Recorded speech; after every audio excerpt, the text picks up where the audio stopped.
Go for a bit. Yeah, put some like music on or something. Just be chilling for a bit. Too crazy tonight. Just answer questions whatever people want to do. I'm just chilling tonight, I think. Game title Doomsday. Last survivors.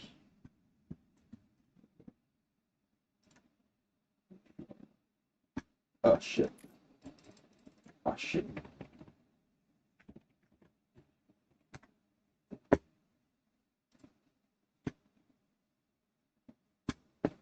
Gotta put this in a minute. It is YouTube.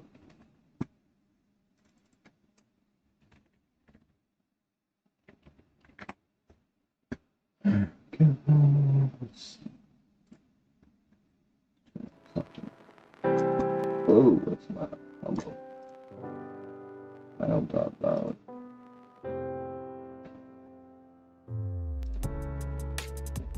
Oh. Check that out a little more. There we go.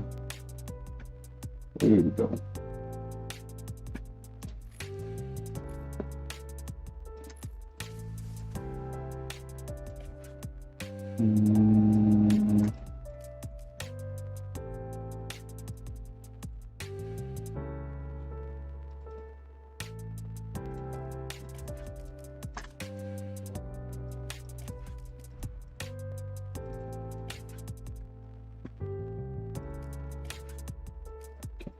Yep. Too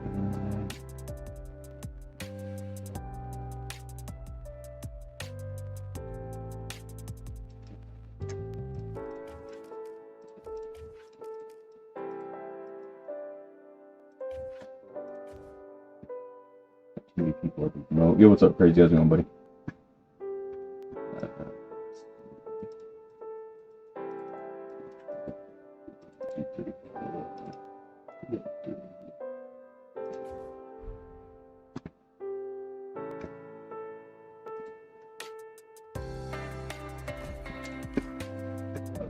This music's kind of loud. Turn it down a little bit. Down a little bit.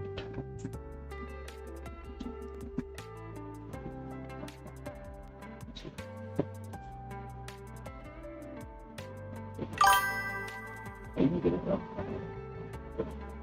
Oh, it does that after music every time. Get 15 minutes as well. It's just like nothing to do on it, to be honest with you. There's not like any like war events. Take away our ability to craft stuff with people, man. But I don't do it myself.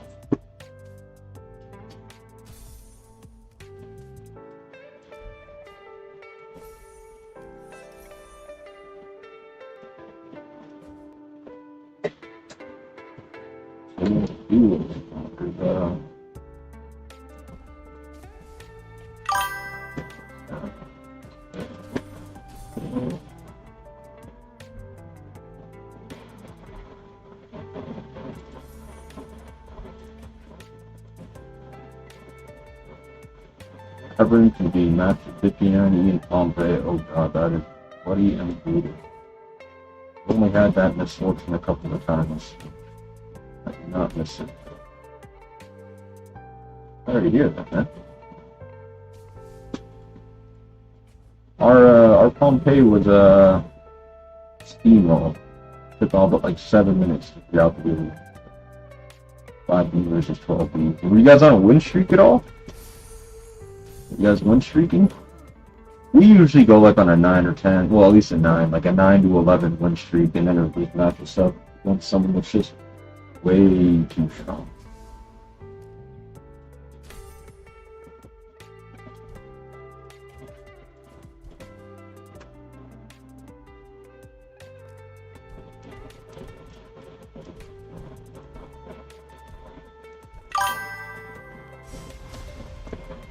I like. Oh shit, you're doing the thing again. Hold on a second. Nice. Is that better? Is this better? Oh, wait. Hold on. Let's see. This one. This is what it should be. Let me see. Hold on. Why does it keep doing that? I don't want... I think I just need to, like, unplug my camera.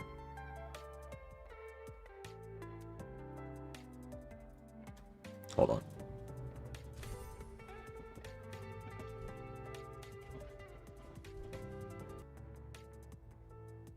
Let me see. Mic properties. Okay, now it works. Okay. Thank you for bringing... I don't know why it does that. Every single time I restart the stream, it's like defaulting to my webcam. But I can see here that the default mic is the default Windows mic, which the default Windows mic I'm also looking at is my HyperX microphone. So that's so weird. I don't know. I don't know, man. I'm not going to pretend like I know. It is what it is. Bounty ground.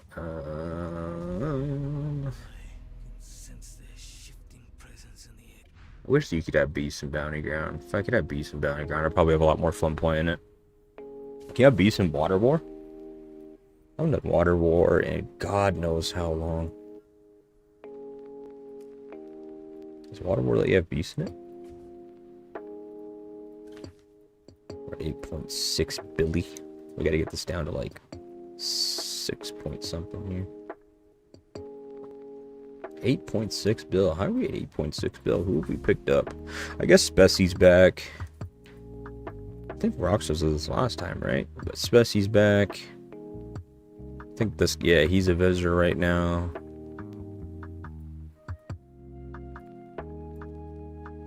Yes, we do have a couple of extras. I don't really know. I'll have to see if Ayush is playing or not. He had himself marked as not playing, so possibly we'll see. Oh my god, I just gave him the wrong one. Fuck. Didn't mean to do that. No! What I meant to do was... I have a rider one that's remaining. I need to do this one.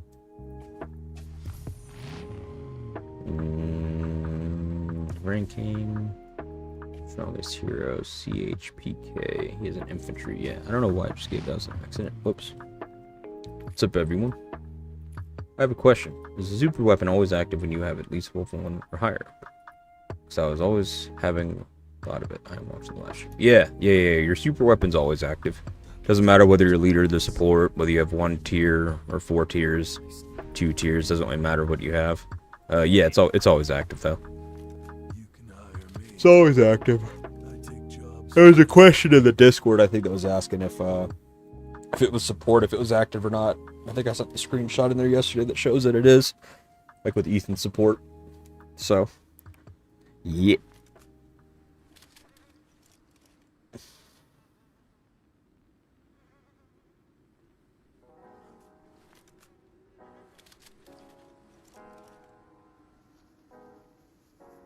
I just got a tweet. The Hawk 2 girl was streaming to 9 people.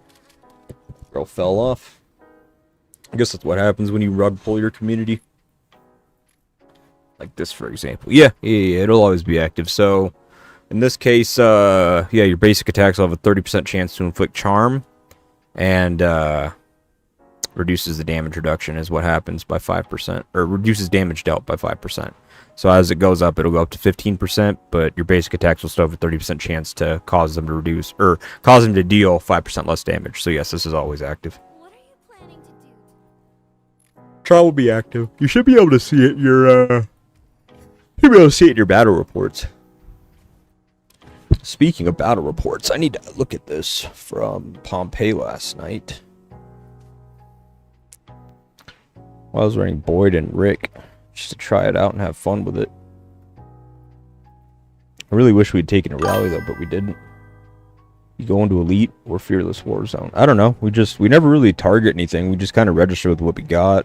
We'll drop armaments and do all that kind of stuff. But that's just because we want to maximize how many players we can recruit into the Alliance before going into Apex.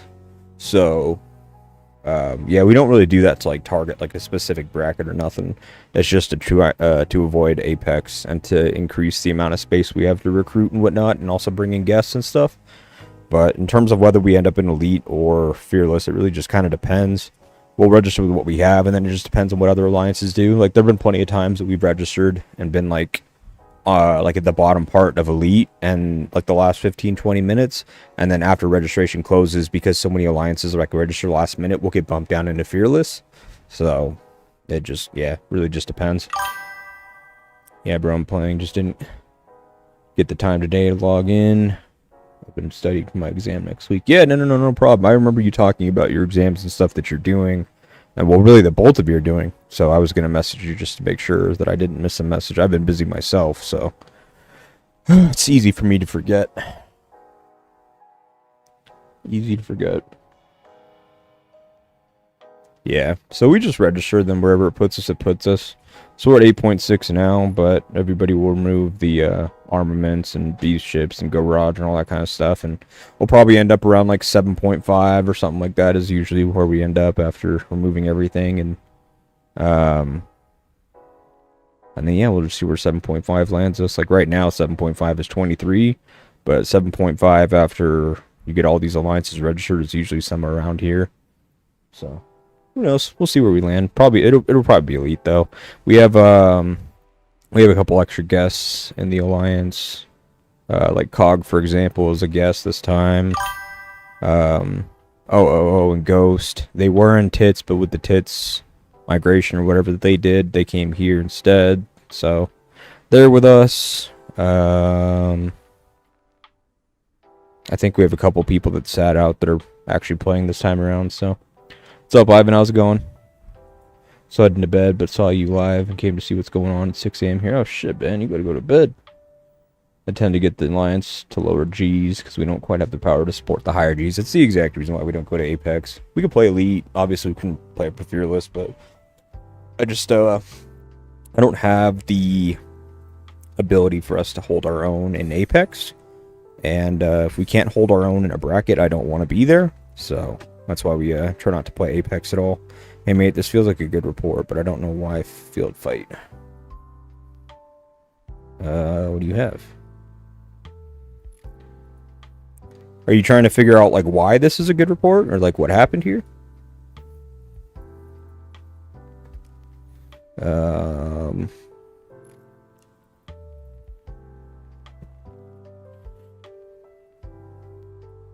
You launched a basic attack. They did a counter attack. Then they attacked you with a basic. You did a counter. That's this one. So you're probably gonna, yeah, you're pretty much gonna dominate this march. It looks like they don't really have armaments and stuff equipped. When did they stop targeting you is the question. Probably somewhere around here, I assume. You did a basic attack. They did a basic attack on you. Yeah, I mean, they're just not, they don't have any armaments on this one. It looks like around here, maybe. Yeah, you did a basic. They launched a counter.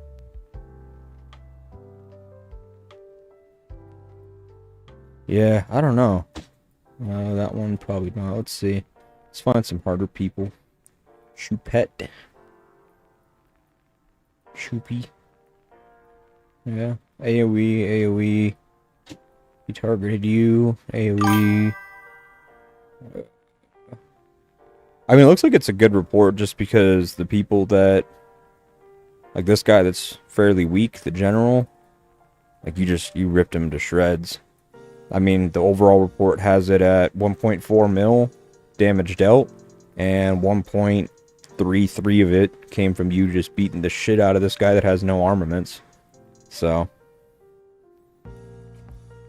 Hello, Z. Do you think the changes on the rating for Pompeii will also affect the other war events? Not likely. Island Raid, maybe. Because they've made the changes to Island Raid, like, with the registration system. But they haven't touched the matchmaking stuff or whatever have you for the other ones. Like, they haven't done any updates to the other events in general. The thing about, the thing that I brought up is that you can remove armaments or whatever have you, and it lowers your combat rating for Pompeii. But if you do that for, which has always been around, but if you try to do that for off limits, it doesn't work. So on the newer events, at least starting with off limits, potentially for island raid as well, because it has like the recent changes, like their matchmaking and stuff. Yeah, you can remove armaments for off limits, but it doesn't do anything. You can remove armaments, you can reduce your beasts, you can remove your garage. Like nothing changes your combat rating for off limits. So obviously they have some kind of new system that can be used for matchmaking, and it's implemented for off limits war, but it doesn't exist for Pompeii. It seems like the Pompeii one is running off of the old matchmaking system. Still streaming, nice. Will make my night shift more bearable. Yeah, so here, just chatting for a bit. Girlfriend's gonna be off work here shortly, so just waiting to figure out what we're gonna do for dinner. So just waiting for her to get off work first, figure that out, and then maybe play some other games here again soon. Kind of want to get back on Battlefield, to be fair, but yeah, Nushka's gone for a while. I play both accounts right now, just switch between them every event cycle. Oh, okay, I see. Makes sense. Well, I hope your exams are going well. How's BF6? I played it. I was god-awful and switched back to Souls-like. I love Battlefield 6, personally. I love vehicle maps. I mean, I don't know if you could tell, but yeah, just flying helicopters and planes are my favorite thing. It's been my favorite thing in that game since, like, Battlefield 3, I would say. Which is probably why I didn't enjoy Battlefield 1 or 5 as much. The vehicles were alright in there, but I loved the flying. And actually, no, that's a lie. It might have been 1 or it might have been 5. I can't remember which one it was, but the dogfighting in that game was a lot of fun too. But yeah, I'm a vehicle whore. I can't lie. Sorry for my language, but I am a vehicle hoe. Love me the vehicles.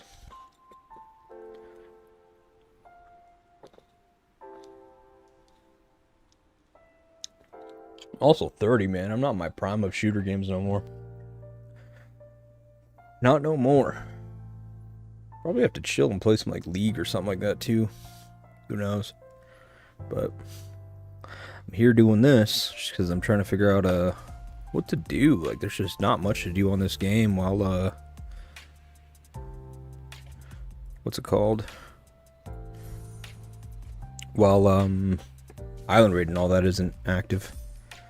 And then tomorrow will be matchmaking, so I'll probably stream tomorrow around 4. We'll probably start the stream around 3:30 UTC for Doomsday tomorrow, or not 3:30 UTC, but 22:30 UTC tomorrow. I will start streaming Doomsday, because then at 2300 UTC we'll be able to do the bracket review type stuff. Prior to that, I'll probably just be playing other games again.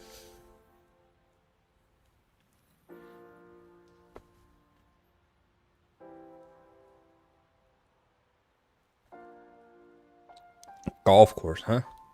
I'll have to take a look at Portal, actually. Maybe I'll do that tonight. I have not gone in to do any Portal at all yet. I have really only been I've only just been like on the normal multiplayer grind personally. I do need to I did love Portal back in the day. Of what was it, 2042 that they had Portal in? Was it 2042? It's Battlefield 4? I can't remember.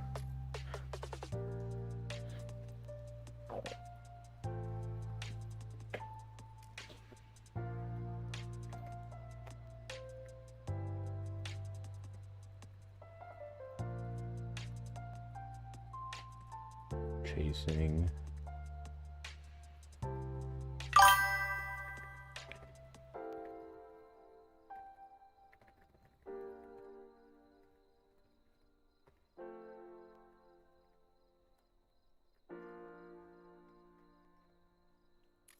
Oh, yeah, shit. No, you're good. You're good. I'm just catching up on messages. I haven't really been on. Bud. I noticed Rick's skill 3 wasn't working when paired with Chasey. Do I know why? What is Rick's skill 3? Hey, can you skateboard? I can teach you. What do you mean by it's not working? Like, you don't see it in the report? Not everything actually shows up in the report. The only times that skills show up in the report is if there's a certain requirement. Yeah, so it's not actually going to show up in the report.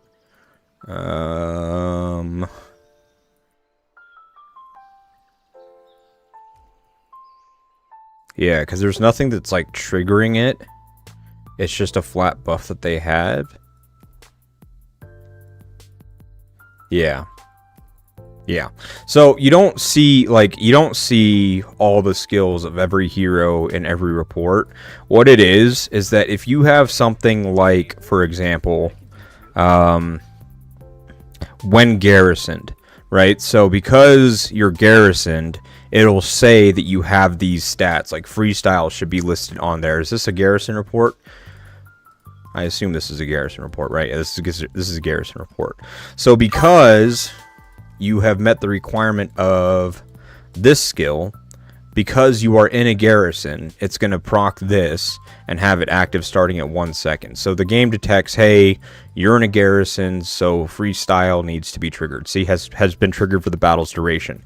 But because this stat right here isn't actually a stat that triggers on anything, it's just a flat stat that happens, then you just always get it. You have to have skills that require a requirement in order for it to be active, in order to see it in the battle reports. Like Victor, for example, when a squad contains 2 or more troop types, you get this. So if you have like your base garrison, or if you have a mixed troop squad, then it'll say like at the beginning, like this skill has been procced or whatever for the remainder of the fighting event, that kind of a thing.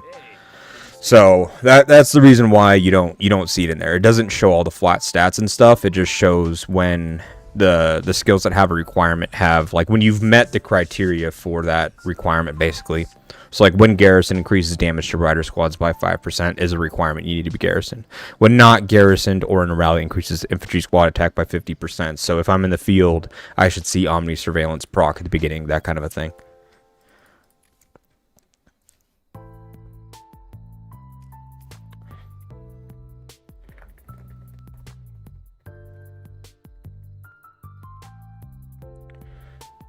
Let's see. Portal was a little buggy on some servers. Avoid the bot XP farms. They're bad, dude. I don't do those.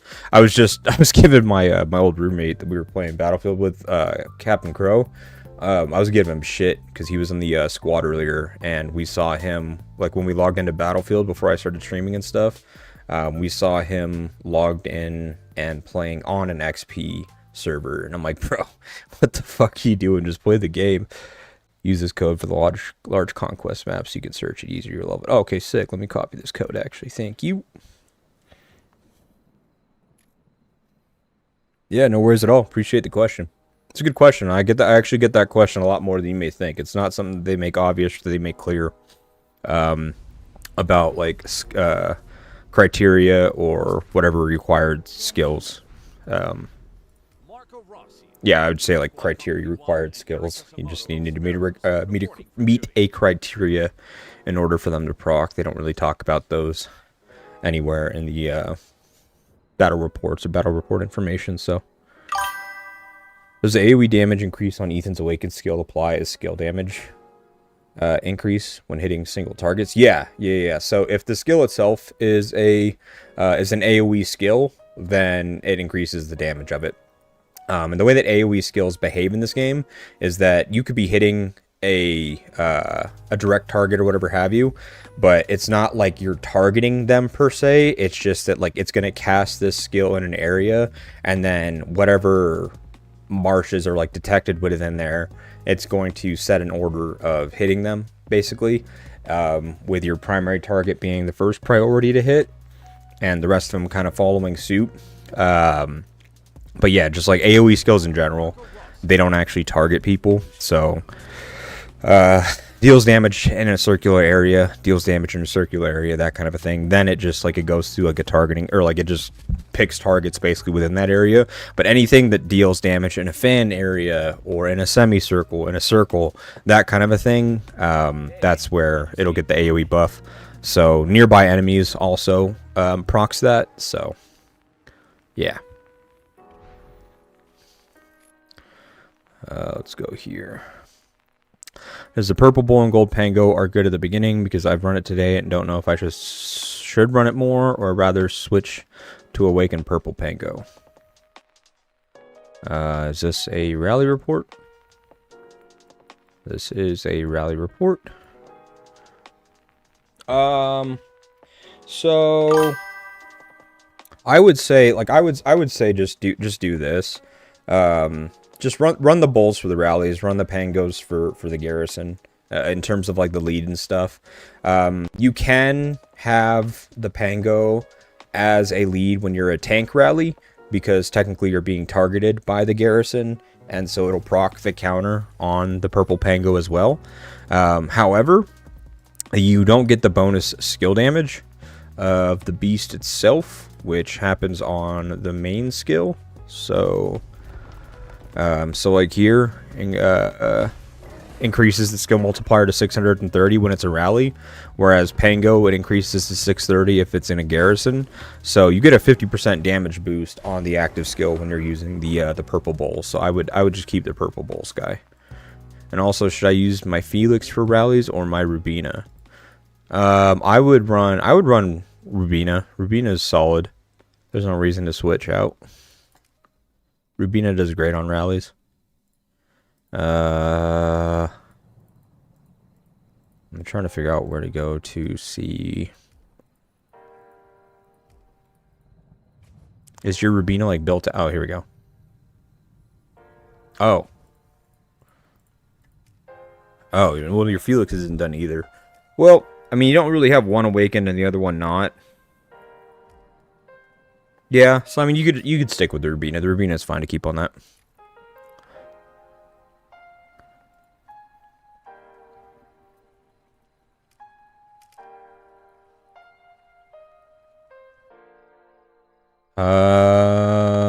Would you prefer 3 transcended skill Chasey with 2 transcended skill Rick, or fully transcended Chasey with no transcended Rick? That's a good question. I would say 3 and 2, just because I feel like there's a couple of skills of Rick's that you really want to transcend in order to have them thrive. When they're paired together, especially like in a garrison. So for one, you really want to have the first skill transcended. So for one, you get 50% increased chance. You go from 20 to 30% to deal the additional basic attack damage. So I mean, like, that 50% is huge.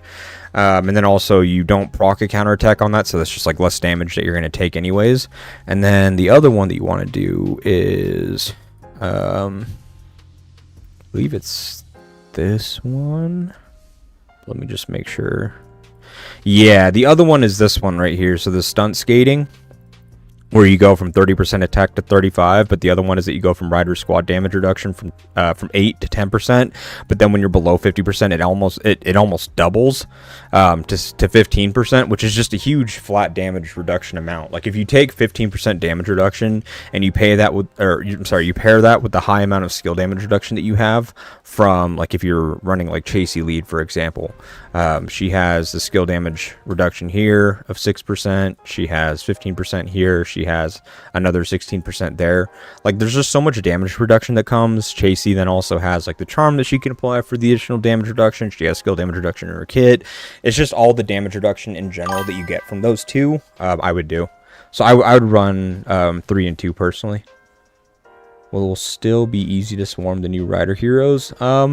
Yes, but not as easy. The 15% damage reduction will be good. The additional damage reduction versus range is good. There's obviously the AoE threat that comes, and then also the rally or the garrison itself will just does so much damage in general too. So you have to be more attentive to your rally. In what order would you transcend Stella's skills? Or is she not worth transcending nowadays? Yeah, she's still worth transcending, especially if you were going to rally. I wouldn't transcend Stella if you're going to be using her in the field primarily, but if you plan on rallying with her, or if you need her for garrison, she's definitely very usable. Are you planning on rallying with her, or are you planning on garrisoning, or what is the requirement that you have with Stella, I guess I should say?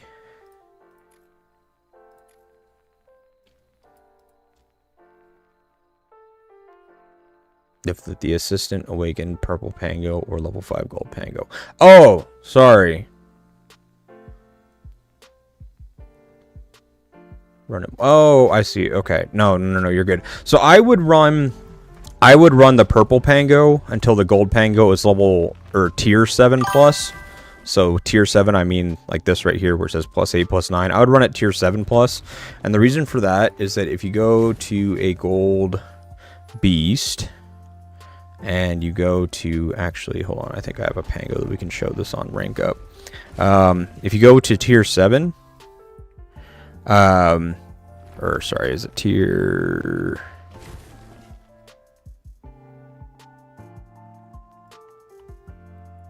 Yeah, tier 7. Okay, yeah. So tier 7. The reason why I would wait for tier 7 is because then you can move the gold Pango into, like, the gold Pango, the gold bull, whatever. I would run the purples until they're tier 7.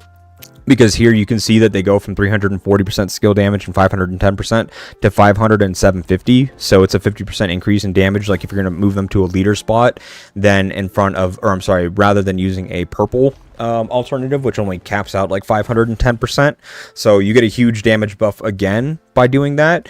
In terms of support, you could also wait until tier 8 because then they're going to go from 104% skill damage to 200%. So it's a doubling it.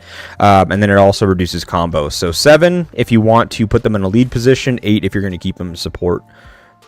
Yeah, rally maybe lead, but also garrison from time to time. Okay, so if you're going to rally primarily and garrison from time to time, you need the HP from the third one. So I would go third skill first.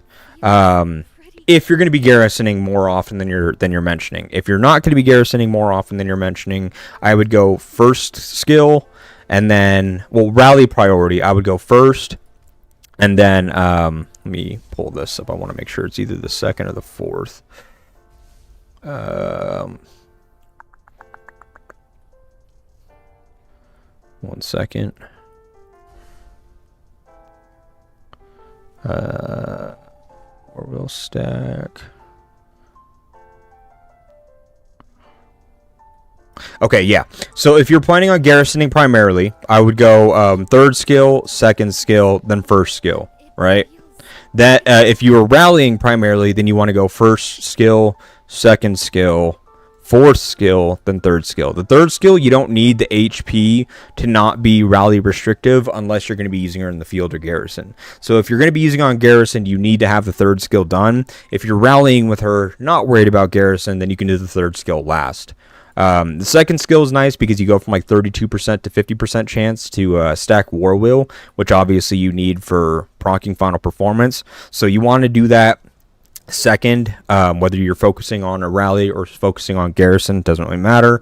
With rallies, her main skill, transcending, is really nice because you get the shield portion here, and then you also get the War Wheel stack that also procs additionally, plus the damage buff. So you get a damage buff, you get an additional War Wheel stack, which is nice for regeneration because that's going to happen every 6 seconds. You get a shield that's going to help with your survivability. You increase the counter damage, and then you increase the counter damage further with the rallies also. So it's just, all in all, it's just a lot of benefits for rallying altogether.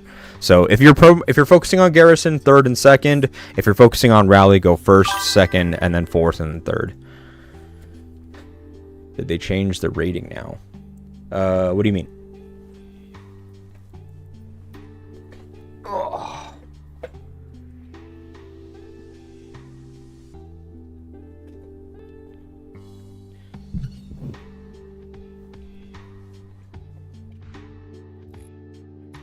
So Purple Bull and Purple Pango behind it is Rally Beast, and for garrison, Purple Pango and Purple Bull. No, for garrison, I would probably still do Purple Pango, or Gold Pango support until this gets to tier 7. Then I would put the Gold Pango in front of the Purple Pango. For rallies, I would do Purple Bull and then Purple Pango. So Purple Bull, Purple Pango for rally, Purple Pango, Gold Pango for garrison until Gold Pango is tier 7. Then go Gold Pango in front of Purple Pango. Pompeii rating is not the same as last time. I think that they're just consolidating, like the ratings themselves, like how much weight score impacts certain things. I think that I think that they made changes to rating, but not so much like messing with rating itself. I think that everything just got downscaled.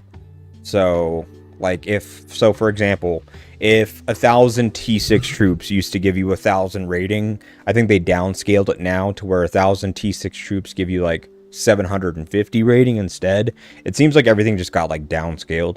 Because you can still remove armaments and all that stuff and still impact your Pompeii rating, but you can't do it to off limits. Yeah, mine went from like 860 mil to like 550, I think. I think everything just got downscaled. So you're just a backup. So yeah, I would on Stella, I would do first, second, fourth, and third. Well, no, that's lying to you. I would do you're a backup. And there's definitely going to be plenty of times where you need to have a backup. Do second, do third, do first and fourth. Do second, third, first, and fourth. Because second is going to be super important for Garrison and Rally to just be able to stack your war wheel stacks twice as fast, because it's going to decrease your damage and it's going to proc this. So those are going to work in conjunction. So do second first, do third next, because then that'll make it to where you have the HP in Garrison. Like losing 30% HP in Garrison is actually a really big deal, especially on infantry where HP is their main scaling stat. So go second and third, then go first and fourth. You're going to miss out on a little bit of damage and a little bit of survivability by not having the shield, but where you're a backup, they shouldn't be rallying you with their primary rallies or their main rallies anyways. That's where your primary Garrison player should be garrisoning. So I think that little bit less survivability and stuff like that won't be noticed nearly as much. In my alliance, 2 players had over 700 mil rating, and now they're 300 mil. Yeah, I think that they downscaled specifically the most. I think that they downscaled troop rating. It's spending on Wasteland, best event for beast fragments. Yeah. Yes. Spending on Wasteland can get you a lot, but also wherever that other fucking event is, the one that you can get like the OC chips from as well. That one is really good because not only do you get the beast fragments, but you get beast chips and OC chips and stuff like that as a reward too. Yeah, no worries at all. Sorry, I'm trying to think of that because it's like I've typically had that question for Stella from like the point of, or perspective of like a Garrison player or a Rally player, like not really too much someone that does both. And where you're doing both but you're a backup, then yeah, I think that some of the pieces or some of the main pieces that really help a Garrison aren't necessarily too important, but the HP is for sure. So yeah, take the thing that stacks war wheel stacks fast, and then take the thing that you need on Garrison, and then just get the other two whenever. Yeah, biohazard frenzy. Thank you. Thank you. Biohazard frenzy. I cannot talk. Oh my god. I'm tired today, man. But spending on Wasteland is good. You can definitely get a lot from Wasteland. That's for sure.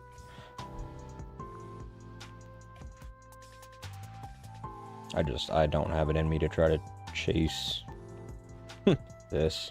Plus, I don't really like... The only thing that I need from Beast, really, is these things. The secret Beast pods. But I don't feel like placing way high just to get a few of them.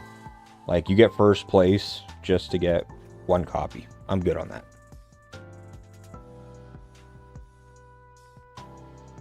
How about Rick? What? What you talking about, Flash?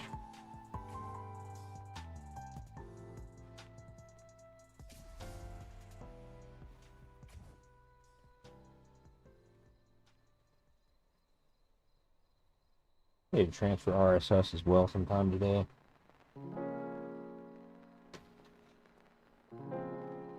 Need 200 mil more oil, 200 mil more steel tomorrow. Thanks for the answer. Good night. Have a nice day, whatever time it is for you. It is 5:52 p.m. so it's afternoon. But yeah, no problem at all. Happy to help.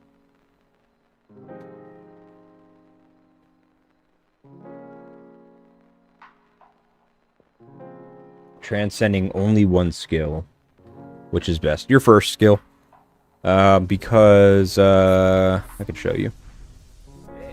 Transcend your first skill, because whether you use them in Garrison or Field, doesn't really matter. You get a 50% increase. You go from having a 20% chance to do an additional basic attack to a 30%.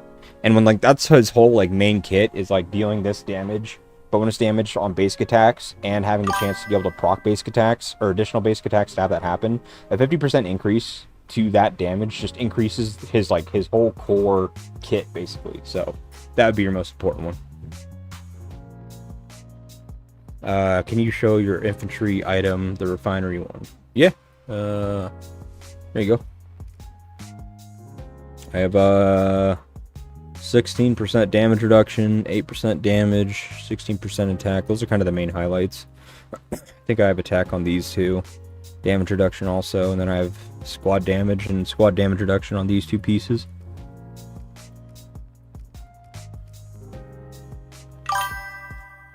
Yeah, no worries at all, Flash. Happy to help. Happy to help.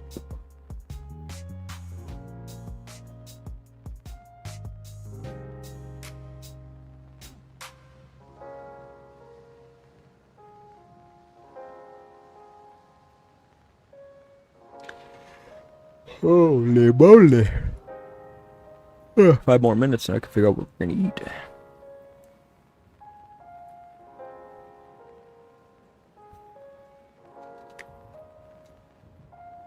Ugh.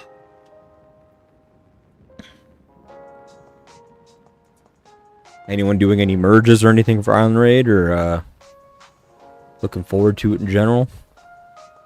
I'm looking forward to Island Raid. I feel like Island Raid's one of my favorite ones if you do it right, or if you get a good map.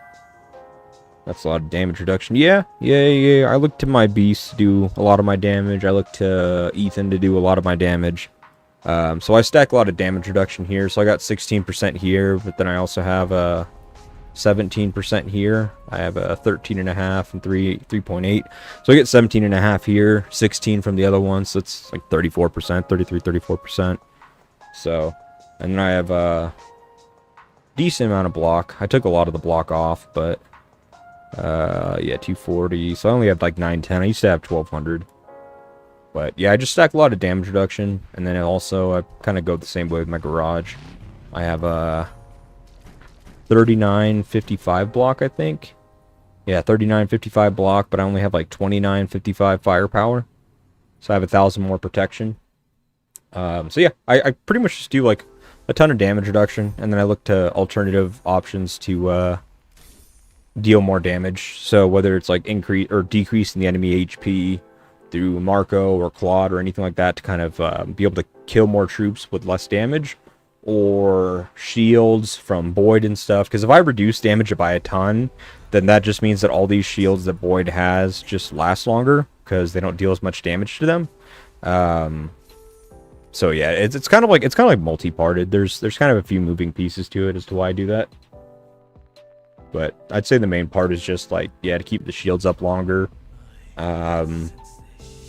We get a lot, or we have like really high offensive players as well. Like we have a couple of like 7 mil plus rider players, a couple 7 mil ranged players, and so like we have a lot of threat with like counter rallies and that kind of a thing. So I'm just here to soak damage. That's pretty much it.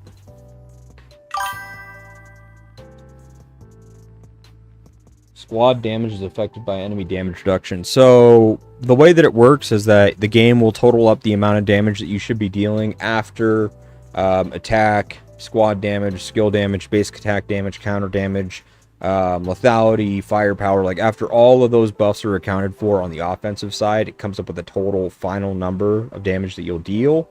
Then from there, it divides it by your enemy's HP, by their defense, by their block, their protection, squad damage reduction, all that stuff. And then once that once that total damage number is divided by the total enemy's defensive number, then you get the total number of damage that you actually deal after everything is said and done. So squad damage is indirectly affected by squad damage reduction, yes. It's just all part of the same math equation and where it's involved at. Squad damage is still your best multiplier and your best stat for offensive, but squad damage reduction is still your best stat for defensive. I live and breathe by the code that the stronger that your opponent is, the more important squad damage reduction is. I tell this all the time. If your opponent is dealing 5,000 damage and you have, 50% damage reduction, you're blocking 2,500 damage. But if your opponent is dealing 50,000 damage and you have 50% damage reduction, the same damage reduction amount, you block 25,000 damage, which is still a significant amount. So you've 10x'd the amount of damage that you're reducing by not changing any stats at all. So the stronger that your opponent is, the more important the damage reduction becomes. So especially when you're fighting like really hard opponents, whales, that kind of a thing, it becomes very important, because if they're increasing their damage and you have like, say you have like 60% flat damage reduction, then it doesn't matter how much damage they stack. Every 6 you block automatically 6 out of every 10 points of additional damage that they increase their account on. Yeah, if you're a ranged player or a rider player, you really don't need to focus on damage reduction at all unless you're a garrison player. Like, damage reduction in general is for garrison players. You don't want to go into the field, and especially like where you're running 5 marches, 3 marches, whatever, or you're fighting in like murder balls and stuff. You don't want to go into a field and have a ton of marches and be swarming one march because you're using like all, like the select all marches thing and targeting one march. You don't want to be like doing stuff like that and then just like reducing the damage output that you have because you've put a bunch of stats into like defense or damage mitigation. You really don't need to focus damage mitigation unless you're consistently putting yourself in a position where you want to be targeted. Like, as a garrison leader, I have to be targeted, right? So I know that on a consistent basis, I'm going to be the main point of damage that they're going to be focusing or focusing their primary strongest marches on. So it's like most important for me to reduce damage. But if you're in the field or if you're a rally player, your biggest thing is like you want to break into the enemy garrison, or you want to kill the enemy marches in the field as fast as you can. So going a glass cannon build is typically your best route to go, which is just full attack, full damage, full lethality, full firepower, that kind of thing. So nothing wrong with that at all. It just depends on like what role you fill. If you are a ranged or rider garrison, then damage is still very important because that is your main stat that scales. And so sustainability or survivability in garrison comes in 2 forms, right? It's the amount of damage that you mitigate, but it's also how quickly you kill the enemy rallies or the enemy that's rallying you or trying to break into your shit. Because if you can kill the enemy rallies very fast, then it's harder for them to keep it full, which means that their rally ends up taking more damage and dealing less damage. So there's kind of like a double-sided survivability factor there. So ranged and rider garrisons can typically get away with like a 60% emphasis on damage and then a 40% damage reduction focus at that point, because then they're mitigating some damage or whatever have you, but they haven't moved away from their highest scaling stats, which, like, for example, ranged has 20% higher attack as a base scaling number than, say, infantry. So automatically, for every point of attack or offensive stats that you take on range, it's 20% more effective, or scales 20% harder on a ranged leader or ranged player than it does for an infantry player. So it's just different stats for different roles, for different players, for different troop types, kind of a thing. It's definitely not a one size fits all. Yeah, and you don't want to get caught up in a one size fits all either, because then it's very easy to build your account wrong. Which you definitely don't want to do that, because then it gets more expensive to correct the wrongs.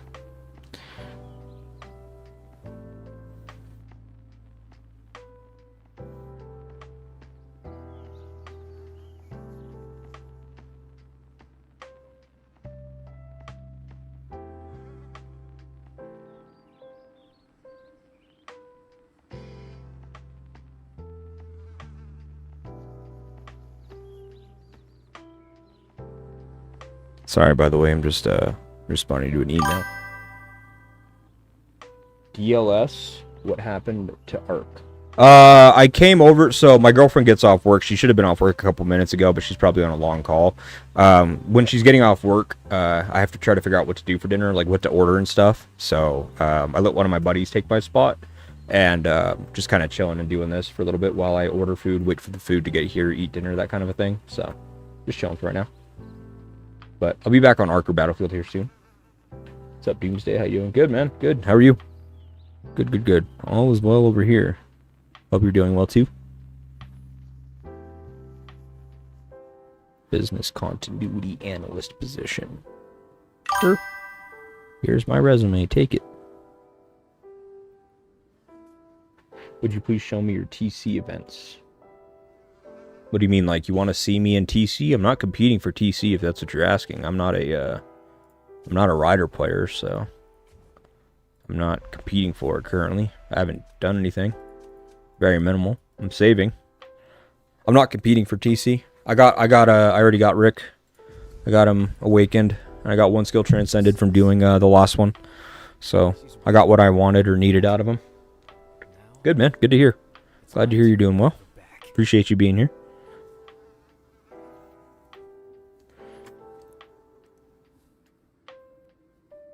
I just wanted to be able to awaken Rick. I also wanted to transcend his first skill because it's kind of required, and I wanted to test him on Garrison actually. So I'm gonna take.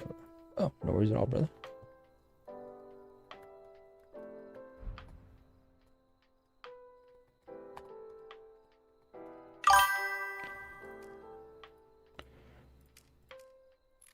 All right, so let me take him off the list.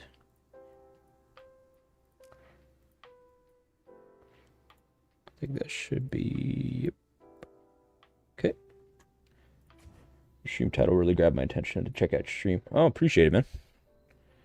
Yeah, just chilling on Doomsday, man. I'll be back on Battlefield and Ark here soon, but just chilling while I'm waiting to see what we're gonna be doing on for food. Which, speaking of which, hello, what are we doing for food? Yes. Oh. I grab. That is not how that works. That is. That is absolutely not how that works.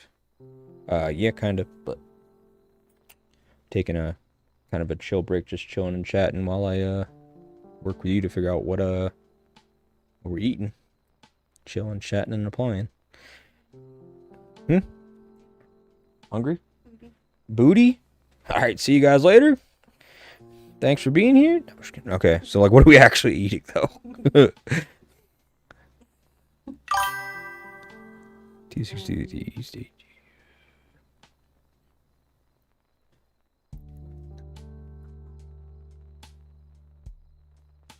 I had a taco salad for lunch. Oh, that's right. Yeah, you already technically kind of went out, huh? Yeah, something I'd be down for something like small. So it just depends on the Okay, so I can get something, and then you just want something small because you're not that hungry. Okay, all right, I'll figure it out then. You down for anything? Is there anything you don't want? Okay, well, you already had Taco Bell, right? That's what you had? I actually got Costa Vida? Okay, so nothing Mexican. Okay. Yeah, it's easy enough. I could do that. like if you get somewhere like June Fridays, Yeah. get like some fries probably. Some fries. Okay, I got you. Yeah, I'll sort it out. A decent fry. You're dating one. I think. Half decent fry. Like a industry standard fry. Up to par. Up to code. Yeah, exactly. An aight fry. Okay, yeah, I'll find something. Do you stream every day? No, I don't stream every day. I'm kind of busy at the moment, but I was helping my sister move in and stuff, helping her get settled in and whatnot, and then yeah, I just kind of have to do some like house cleaning and whatnot because we cleaned out that extra spare room that I was using as a office, and still kind of ongoing. But so I took a couple days as a break, but I stream Doomsday when it's events in the game, like fighting events. So Island Raid, Archipelago Raid, and Genesis War. So that's 3 weeks out of the month. Usually about 3 or 4 days of fighting for those. And then I'll try to do another 1 to 2 days a week for that as well, where I just do things like this, where we just kind of chill and chat about Doomsday. And then I also just play a lot of like Rainbow Six Siege, Battlefield, Ark Raiders. Like those are kind of like my main games right now. League of Legends, kind of more casually. But yeah, just do things like that. Like I already play those games anyways with a bunch of buddies, so I'll probably just end up streaming them like I have been recently also. Oh man, just brush your teeth. Shut the hell up, D3. I'm just fucking kidding, man.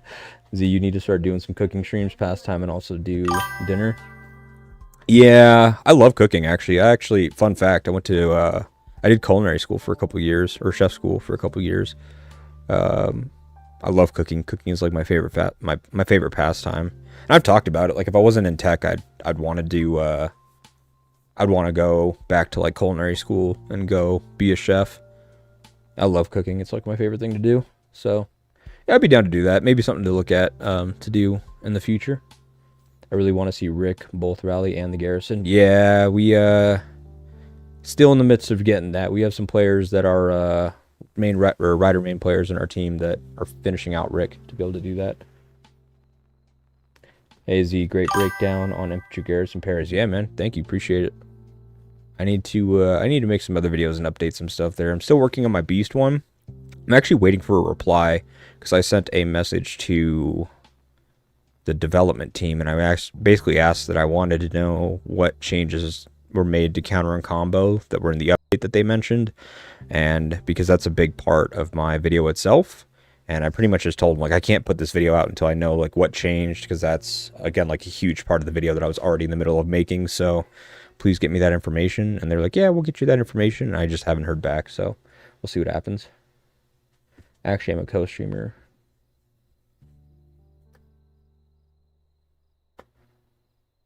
Oh, I got you. I have a pretty big community on Doomsday on YouTube and stuff. I just make a lot of videos like educating and whatnot. I'm not really looking to like make my streaming thing a big thing. It's just like I said, if I'm playing the games anyways, I'll just stream it. But my primary form of content is making educational videos for people on Doomsday because there's no educational content. So I've kind of just been called like the Wikipedia of Doomsday. I think we just crossed like, yeah, what are we at? Like 3,100 subs now or something like that. It's nothing too crazy, but it's a mobile game, so it's actually kind of chill. I was curious on your take if you had to make that video again, but without the superheroes that need splendid steel. I would say if you want heroes that don't have splendid steel, like Riven is going to be up there, but she's also a TC hero anyway, so she's going to be pretty expensive regardless. But like I said, she just doesn't need the steel part. So Riven's good, Victor's good. But again, it's also hard to get Victor because he's on the leader side of things. So if you can get Victor, Riven and Victor is a solid pair. I mean, at that point, you might as well just go like Rhaegar or Riven, right? Because, yeah, like the people that do the best in Garrison are the ones with steel. So like your Bards, your Stellas, your Ethans, that kind of a thing. Those are like the main ones that'll do the best. Who would be your top pick for those categories? Yeah, I would say... Yeah, I'd probably say like something with like Rhaegar, Riven for like multi-rally Garrison, and then like single rally Garrison, like high damage would be like a Riven and Victor. Because Riven Victor actually does a ton of damage.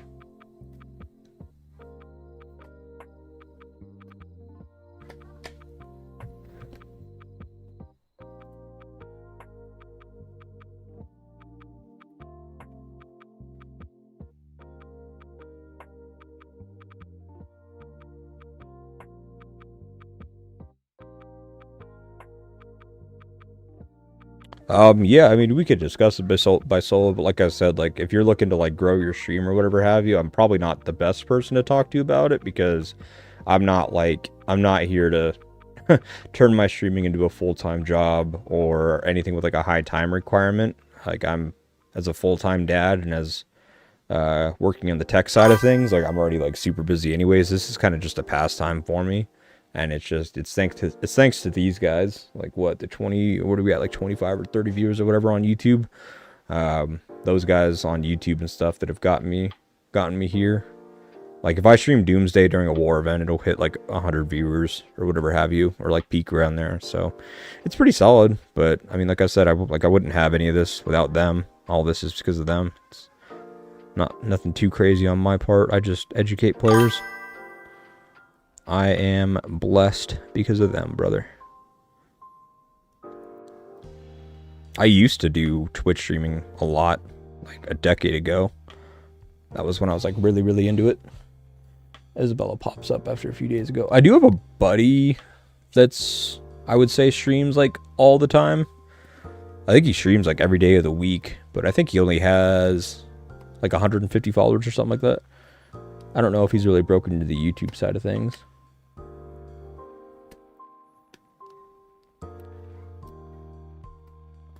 Isabella pops up a few days ago. She might be super. Yeah, Isabella's sick. I have Isabella done.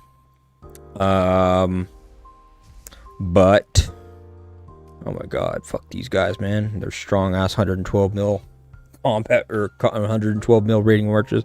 Yeah, I have Isabella done and have her awakened and partially transcended. She's sick, but I mean obviously you can't really use her on rallies or garrisons, so it's nice for the field. But yeah, she's good. She's good, Captain.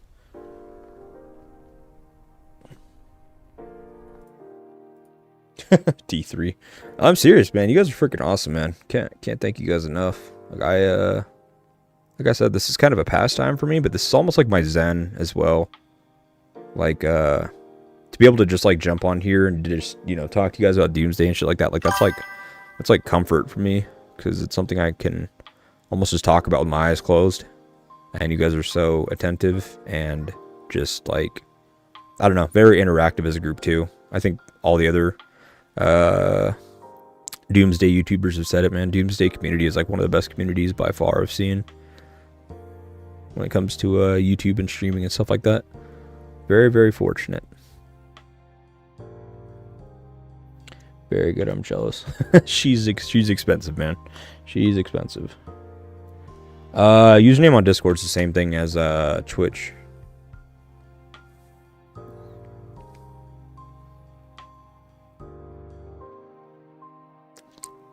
Platform engineer. Apply.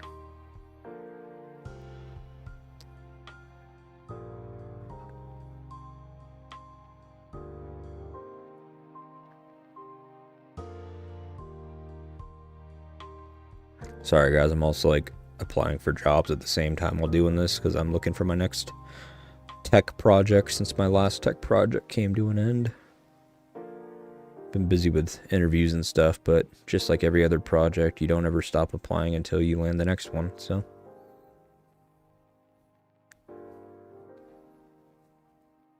I saw your friend request, I got it. You have to give me a sec though, I'm ordering food.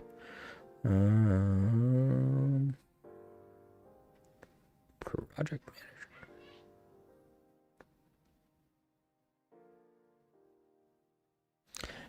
Yeah, what about you guys though?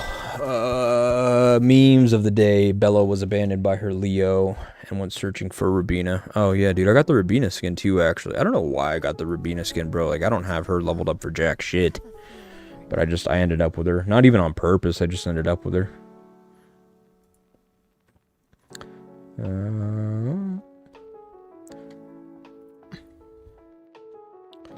Who's a linear spire for Isabella?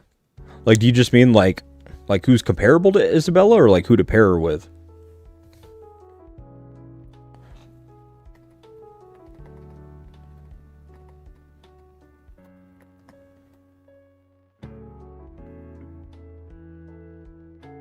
Bella's crying in the corner.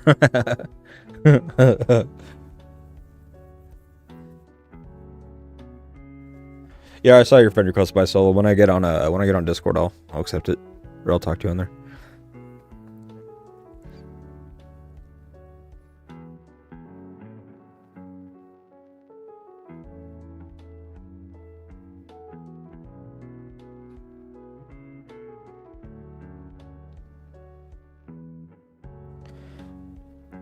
Oh, just noticed Isabella has a 6th skill that isn't Splendid Steel requirement. Oh yeah, no, you don't do Splendid Steel for Isabella. So the hero roulette thing that you do, is it still there? No. So on the hero roulette thing, when you were doing the hero roulette, it's not even there anymore, is it? Yeah, when you were doing the hero roulette, and on the right hand side it was like, oh, if you do 300 spins you get, you know, X amount of fragments or whatever for her. If you took that bar and you dragged it down, you would see that you could like go higher, all the way up to like 500 or 600 rolls or something like that. And by doing those many rolls, that's how you got the cores themselves. Best pairing in the field. Okay, that makes a lot more sense. D3's phone might be drinking. Isabella, like I think like for Isabella, I feel like there's kind of two ways to go about it. You either pair her with somebody that debuffs them significantly first, so then Isabella's bonus skill damage and high damage and stuff like that can shine, or you pair her with someone that's going to deal high damage anyways. So you can put her behind like Claude, where Claude, like if you have a leader set, you can put her behind Claude will HP cut them, and then because she has high skill damage or whatever have you, she'll, you know, deal a significant amount of damage. I pair her with Boyd because Boyd has 35% bonus skill damage, and so when you pair that with 25% bonus skill damage that she has, you end up with 60% bonus skill damage. So it's just, it makes both of their skills do very high damage. You could pair her with like Sophie, where Sophie will debuff them to take more damage, and then she will deal a lot of skill damage, but then also the skill damage that Sophie does is also buffed by the 20% skill damage. You could pair her with Ethan, to where both of Ethan's AoEs have bonus 25% skill damage paired with his 18%. There's a lot of ways you can go about it. It really just depends on like where your strongest armaments are, I think, is where you should go. So if you have like a really strong range set, maybe pair her with Sophie or pair her with Ethan, whether you want more debuffs and high single target, or you want Ethan with high AoE. You could pair her with Boyd for high single target damage. You could pair her with Eileen, who has very high attack and high offensive already. Saying you'd get a very similar effect to Boyd, but you have a little bit more AoE factor to it. Same thing with Miyamoto, where he has, what is it, like 12 or 15% flat damage when he has his skin. And then that AoE also gets the bonus skill damage, that kind of a thing. You honestly really can't go wrong with pairing her, to be honest. I just wouldn't pair her with someone like Bodala, where he doesn't reap benefits from the skill damage, and he doesn't deal high damage, that kind of a thing. Other than something like that, like as long as you're pairing her with someone that has like high damage output or high debuff, then I think that you're in the right realm of things. Yeah, by soul, I will when I am done streaming and I can attend to Discord.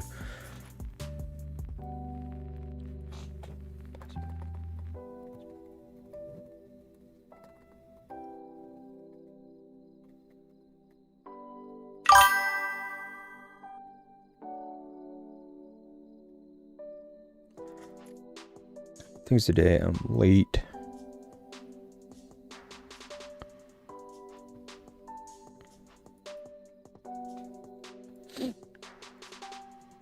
So, add you to IR or not? Let's see. Oh, it's me. Oh, geez, that's insane. Strictly whale territory then. Yeah, like it takes like your, like Isabella kind of like takes your best, strongest march and just like amplifies it, if that makes sense. I asked before and you were lukewarm, so again, any value in making a leader set? I'm still kind of lukewarm on it, man, honestly. And the reason for that is that, like, if you're going to do it, you have to do it right? So if you're going to build a leader set, like in my eyes, one of the primary benefits of building a leader set is that you can use that set for any troop type.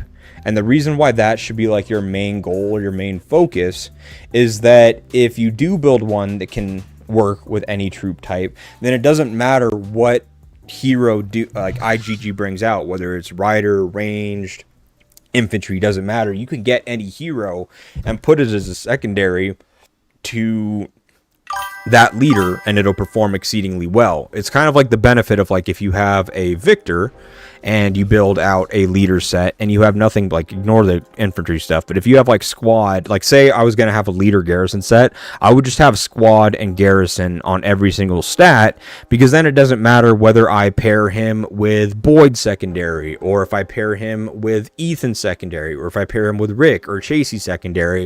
It doesn't matter what troop type I put in, it's going to benefit from every slot, from every squad, and from every garrison one. So I like the short answer is yes, it's very worth to build out a leader set. The long answer to that is that it comes with a lot of pain to it, because you have to hone it right. You have to have squad blank on every single hone slot that you put out there in order to make it like to get the max benefit out of it. And you can do heavy block and defense, but again, you have to get squad block or squad defense on every single home slot. Whereas if you're going like a specific troop type, like if I'm going Boyd, I can do infantry squad defense or infantry squad block or squad defense. Like I can get any of those and take the benefit. But if I'm building a leader set, I can't take infantry blank hones or rider blank hones or ranged blank hones. I technically can, but now I'm just like, I'm pretty much just building another infantry set at that point. Rubina skin does not have a new skill buff. Maybe it's not worth it. Every skin has their own buff except Rubina, who abandoned her. Yeah. Rubina's skin is just a cosmetic. It's not like Louis' skin, the sister skins, or Miyamoto skins where it actually like evolves the skills itself. So yeah, no, you're right. I don't think it's worth it. No, I just ended up with it because I was not chasing the skin itself. I was just simply trying to get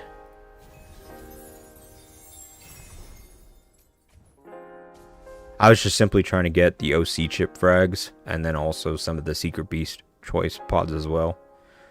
And I ended up with the emote, the purple thing, the pants, the emote, and the skin. Yeah, like the Rubina skin is something you kind of just passively get, but it's like, it's kind of stupid, to be fair, because it's just a cosmetic. It might be the first thing that they brought out that's actually just a cosmetic. With no benefit. Wait, don't you get like you get a flat stat or something like that for it as well? Yeah, so you get 2% HP. Sorry, I lied to you.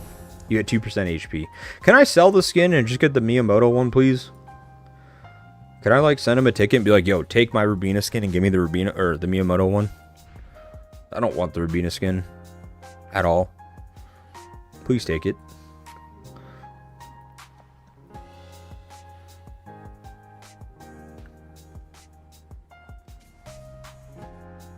Also, thanks for the follow by Soul. Appreciate you.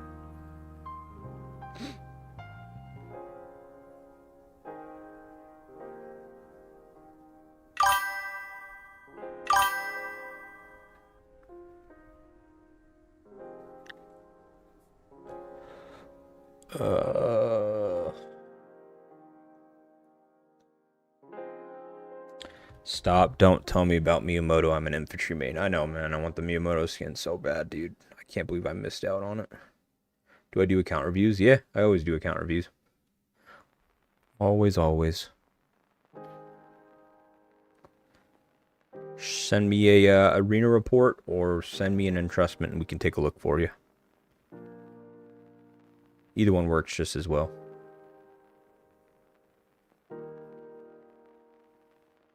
Because technically speaking, like if you send me an entrustment, I'm just going to go into your arena report anyways.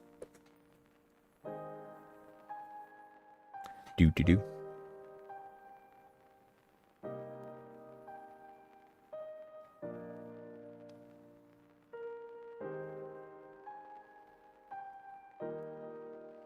Bro, I need to order food. I just don't know what to get.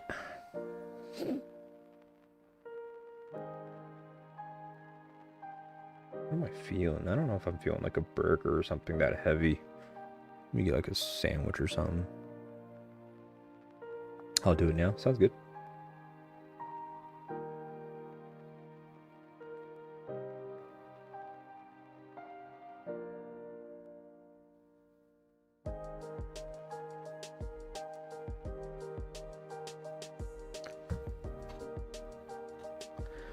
Account reviews. Give me like 20 seconds, guys. I'm gonna open up the window real quick. It's freaking hot. Easy Thai basil fried rice. Oh, dude, I love making Thai. I love making Thai curry actually.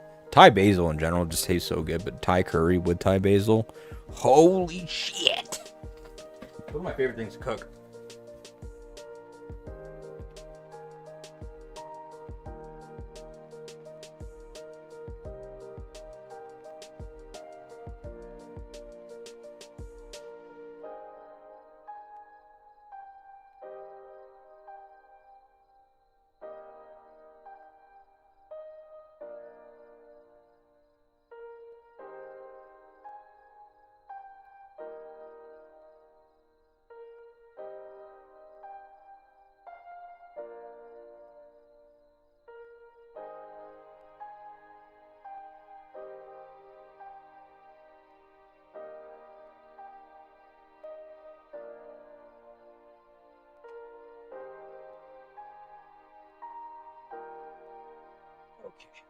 That friend request. I already got you. 1 second. 1 second.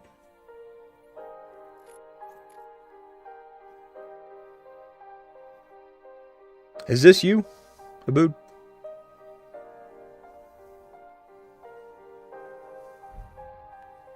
Is this you? Who wants the account review? Is this you, ABD? I'm assuming it is, right? I'm just going to accept it just because I feel like it is.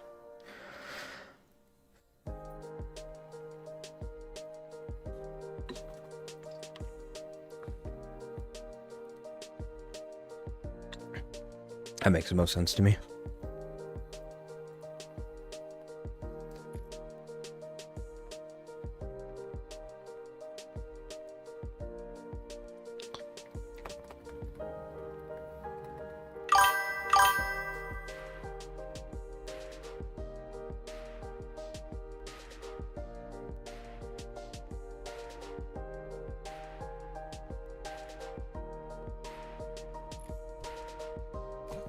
Heard that Save Me is banning his account. Oh, damn. Really? That's crazy. I didn't know that.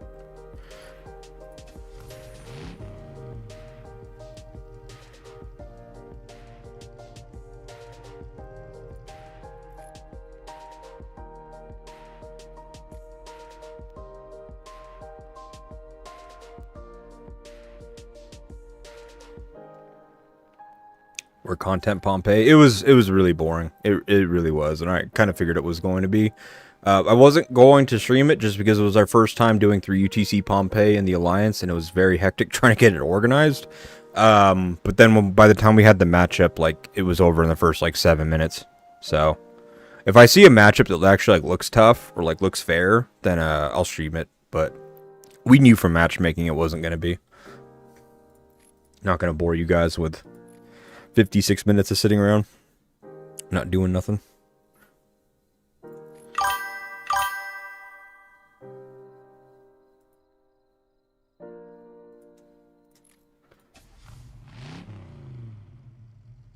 He not getting that million back. Gotta stop at some point. Yeah. Honestly, I mean, like, I don't know. Like, I feel like,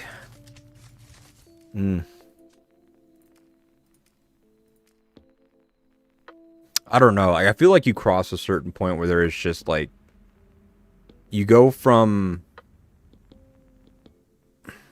like being really strong on a power climb to just like very marginal, minuscule incremental increases that are stupid expensive. Like the first 100 grand or whatever you spend is probably the most influential influential amount of money you're going to spend of that whole $1 million. Everything beyond that $100,000 is you trying to fine tune a couple percentage points, which isn't really going to affect your overall outcome nearly as much. So I don't know. I just don't really get it. But that's me. What do I know? Okay. Oh, you have Gecko in yours. Hey, Z! Okay. Let's see. Let's go to an attack report.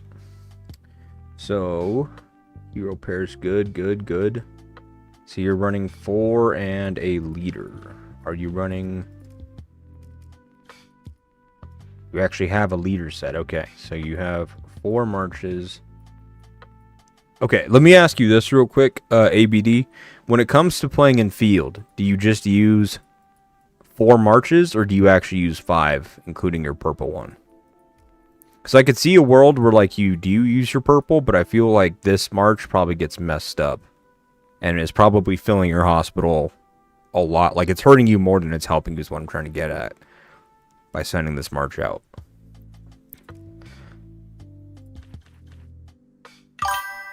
You do send all 5. Okay. So that would be the only thing I would say, like, right off the rip, is that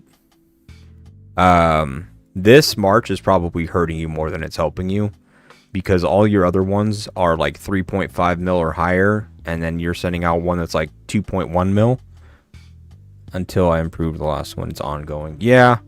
I would personally probably leave this at home, because yes, you have 5 marches in the field. Yes, it's getting you kills, but the minute that this gets targeted, your hospital's going to fill up twice or 3 times quicker than if, say, like this one was targeted.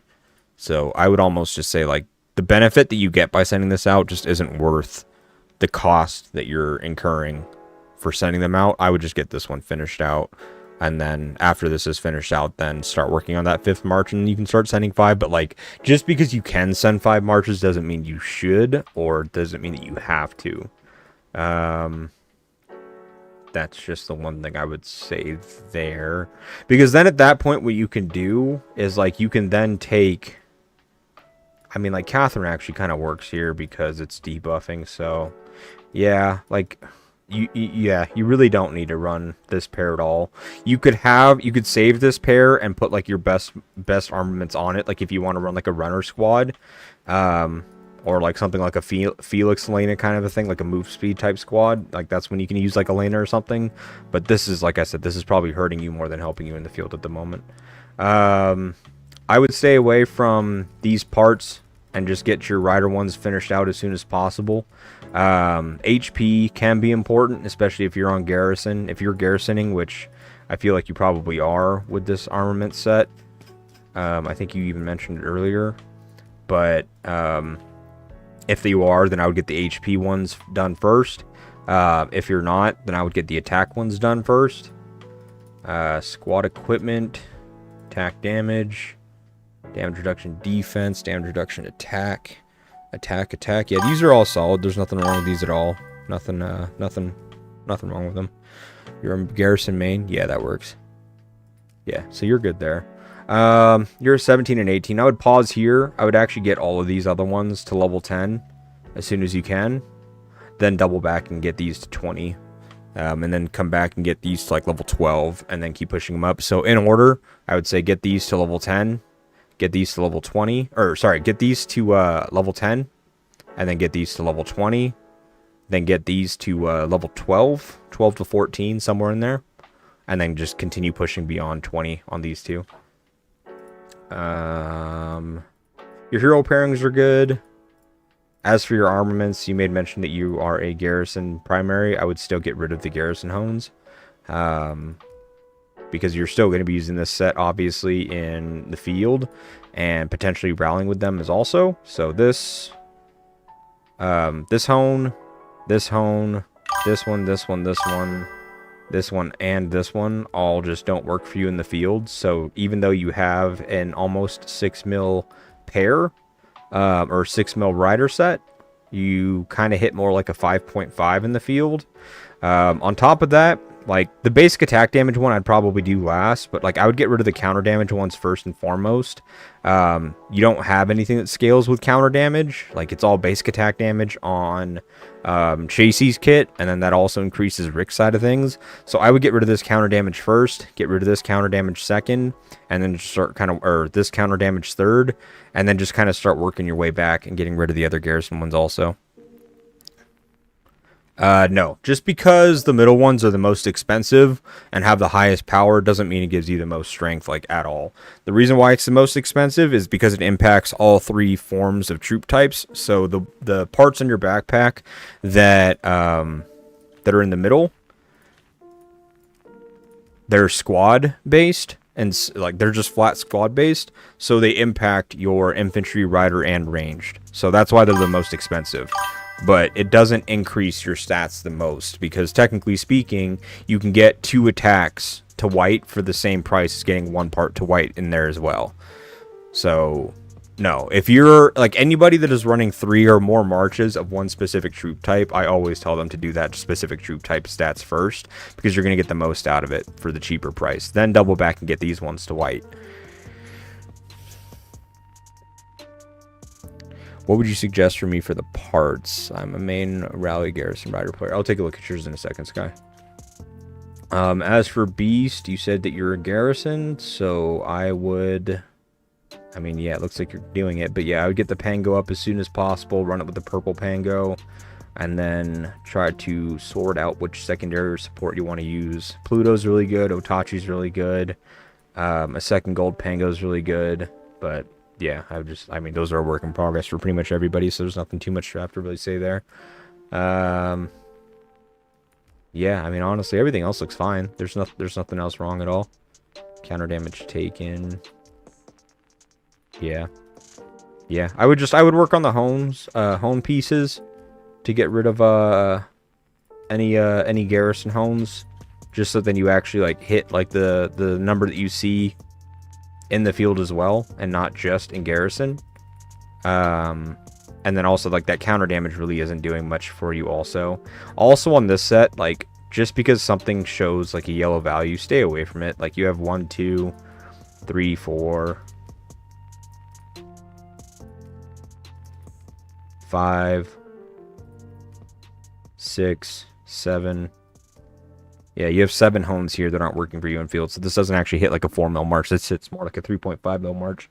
So same feedback here. That's the only thing. Like I tell people to stay away from the garrison and the rally homes unless you're a whale that has like 5 full sets of like really good honed pieces, and then you also want to have like a garrison specific set that just has nothing but like garrison hones on it and troop specific ones that you can put on at any point in time as a 6th set. Then yeah, do that. But if these are your main pieces that you're using and you're using them also in the field, like you don't want to punish your field play just to do well in garrison. Because for example, like an AR, right? Garrison is very important, but towers aren't touching for the first 3 days, right? Or 3 days, 4 days, whatever it is. They're not touching for the first 3 days unless you're in Crimson or Azure and you build directly at your enemy and you start touching towers early. So if you're in Gold or in Jade and you're not being built at by your enemy directly, all those hones are doing nothing for you for the first 75% of the event, right? Same thing in Island Raid. They're not doing anything for you until towers touch. In Genesis War, they're not doing anything for you unless you get rallied. So it's like, you know, you really want to have stats, especially like if you're putting money and time and stuff like that into it. You want to invest in things that are up 100% of the time, not just up like, you know, 20%, 25% of the time. What's so good about Pluto, in your opinion? I'm building it too because I get combo and counter proceed the same in attack, but lately I'm rethinking my choice because Pluto doesn't excel in one thing, like Kong for combos. So the nice thing about Pluto, but yeah, that's kind of your, like I said, ABD, to just wrap it up, just make sure that you remove the rally and the garrison hones because they're punishing you in armaments. Even out your garage so that you can maximize your firepower and your protection stats. Work on your rider parts to white because it's going to be far cheaper and you're going to see very similar stat increases, but because you're like full rider troop in terms of like your account build, that's going to get you the most benefit. You don't need to invest into parts that are twice as expensive if you don't have an infantry or ranged to reap the benefit of it being more expensive. So just hyper focus on what you currently have, and then other than that, yeah, everything else looks good. So with Pluto, there's a couple interesting aspects to Pluto. So for one, it is the only like beast that triggers its active skill as a support beast from multiple sources. So it triggers from, I believe it's combos and counters triggers the support skill. Let me take a look. Yeah, no, happy to. If you have any questions along the way, just let me know. I know it's like it's a lot of information and stuff, so it can be lengthy to try to remember, but yeah, I'm happy to help anytime. Yeah, it triggers some combo and counter attack, which increases it all the way to 100%, like when you're actually like tiered up.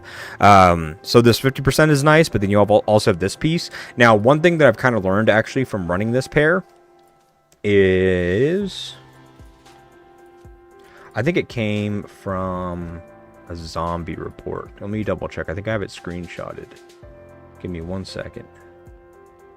Screenshots.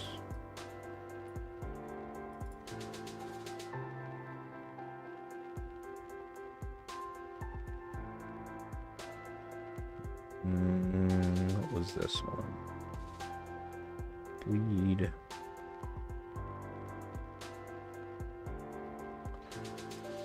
Where did it save to? I think it's saved in this one. 1017, 1017. Where did it save to? I don't know where I saved the screenshot to, but I know that I took it. I'll have to take a look. I think I saved it in the Beast video folder, but I have a lot of stuff already in there. So what I found out about Pluto is that he actually can proc his active skill twice in 1 second. maybe I can actually like try to do this for you. Let's see if we can just reenact it real quick, and I'll just show you what I'm talking about. Because again, I don't like making claims without being able to show you. So let me just show you. Just bring this one back real quick. Give me 1 second. When this comes back, we'll do it.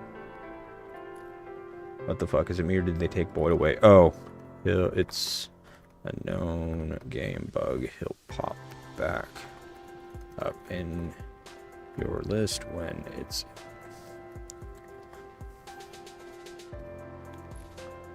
Give me 1 second, C2, I'll show you.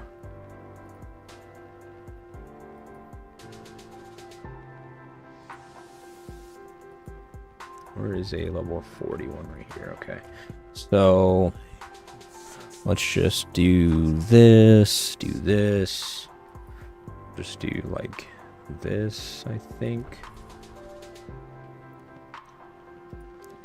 I just need a report that can last long enough to make this happen, so we might have to do this a couple times, but I'll show you. But basically, you can get Pluto to trigger his active skill twice in 1 second, which typically doesn't happen with support beasts. Typically, like, you trigger their support skill, whether it be from like a counter or create a combo, whatever, and that's done. But with Pluto Jellyfish, you can actually have him trigger it twice in 1 second. If it's done from a combo and another trigger as well. So let me show you, see if I can get it. Let's see if we got it here. How long was this one? 23 seconds? Yeah, I mean, purple and gold crab is really good for the field. So... Okay, yeah, here we go. I got it. Okay, so Pluto Jellyfish as support, right? So here's the beast pair, okay? So we're running Otachi in front of Pluto Jellyfish. And Pluto Jellyfish on support, when the active skill deals damage, has a 50% chance to inflict corrosion damage on the target, dealing corrosion damage. If the active skill is triggered by a combo or counterattack, the chance increases to 90%. It says that, but for some reason, it's almost like it works separately, where like it has a 50% chance to happen, and then also, if you do a combo or a counterattack, there's like a 90 or 100% chance that it applies it twice. So you can see it in this report here at 3 seconds that we just did, where we triggered a critical attack, right? And then this right here would be like the 50% chance, because it's not a combo or a counterattack, but the Pluto Jellyfish used Invisible Whip, so when the active skill deals damage, 50% chance, so it inflicted corrosion for 3 seconds, and then Otachi triggered a combo, and then look, Pluto Jellyfish used a continuous bleed again. Oh, okay, hold on, I gotta ban this bot.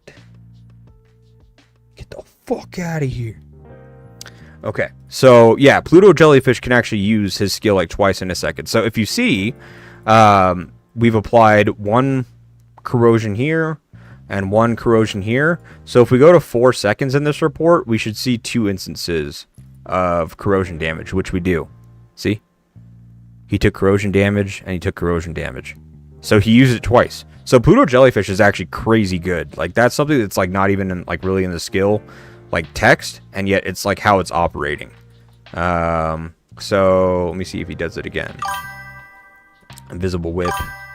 Invisible Whip. So he does it again here. So he does it right here where he does Invisible Whip. So he applies 1 corrosion stack. He does it here where he applies a 2nd corrosion stack, and then Otachi applies corrosion stack from his rage skill. So if we do that, if according to that, Pluto Jellyfish did 2 instances of corrosion, and then Otachi did 1. So we should see 3 instances of corrosion damage here, which we do. See? Corrosion damage, corrosion damage, corrosion damage. See? So Pluto Jellyfish can actually use his active skill as a support beast multiple times in 1 second, which your typical beast does not. It doesn't. And I can show you that as well through a report from, like, let's see. Here's like a garrison report versus farmer. Now this pair that I'm running is Pango and Otachi, and Otachi on support is that when the active skill deals a critical hit, inflicts corrosion. So if beasts were able to attack twice in 1 second, if any time that I deal 2 crits, then we should see Otachi use his support skill twice. So let's see if we can find one of those.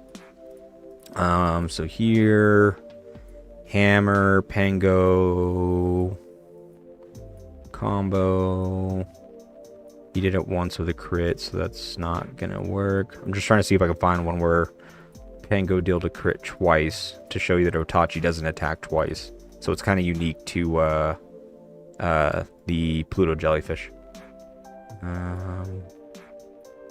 So here you go. Triggered a critical hit. So then Otachi used Tail Whip, which then applies the corrosion for 3 seconds. Oh wait, nope. So that's only one instance. Sorry, I'm trying to find one with two. Sorry. We'll find one. Triggered attack. Okay, here we go. Perfect. So Hammer Pangolin triggered a counterattack, was a critical hit, which means that Otachi used Tail Swipe, which means that Otachi applies a corrosion for 3 seconds like he did. And then if you come down further, Hammer Pangolin triggered a counter, or triggered his main skill, which is a critical hit, but we don't see Otachi use his support skill again. So Hammer Pangolin did 1, 2, 3 critical hits right here, but Otachi only used his support skill once. But in this report versus the zombie, you can see that support Pluto is using his skill twice.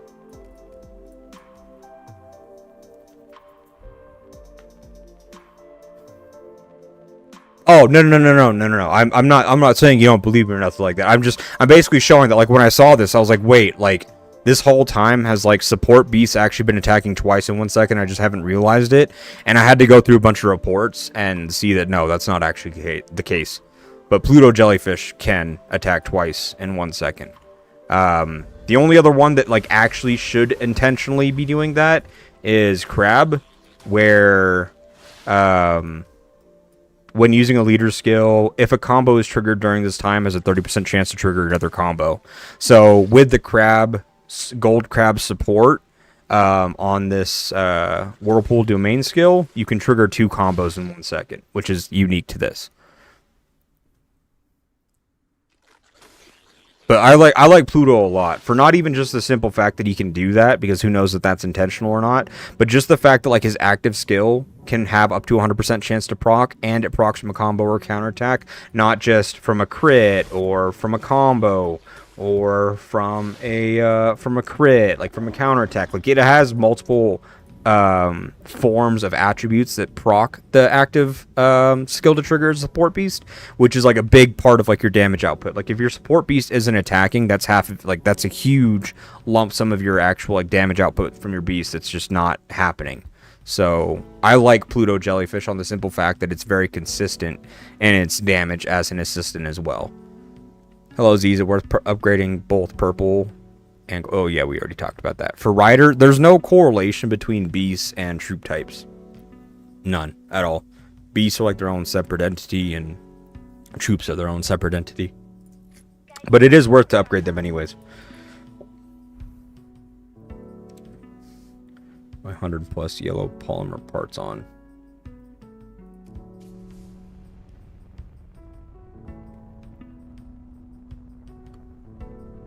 I would just get all your rider parts up.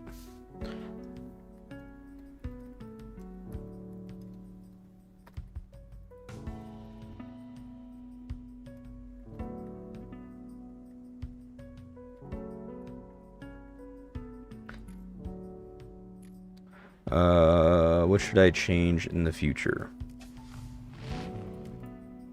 Well, hero pairings are good. You're pretty balanced here. 2 ranged, 1 rider, 2 infantry. So you can go for the middle parts first. That's totally fine. Looks like these are just kind of a work in progress. I'm assuming you just have like a rider attack, ranged attack. Yeah, so that's fine. Nothing wrong there. These ones, you don't really have any specific troop type that you're focusing. So I would just like get all of these other ones to level 10. even actually level 12. I'd get all these to level 12 first, and then whichever one you like want to focus on, like you use the most, like infantry, then continuing to build that up. But I would get all these to 12 first, because you're going to want the stats for all of them, plus the bonus firepower and protection that you get for all of them for building them for cheaper will just give you flat squad attack and squad defense for every like 100 that you get. You'll get 1%, so you'll see a bonus benefit from that as well. From yours, I would say the same thing that I've kind of given feedback on the other ones. Stay away from the rally and the garrison homes. They're a bait. You see a gold attribute, you see a red attribute, whatever, and it looks nice to do, but like just because it's gold or red doesn't mean it actually suits you. Like that's not actually giving you anything at all in the field whenever you use them. So I would get rid of the rally and the garrison homes as soon as possible, because it's definitely hurting you, that's for sure, from some of these other marchers that I'm seeing.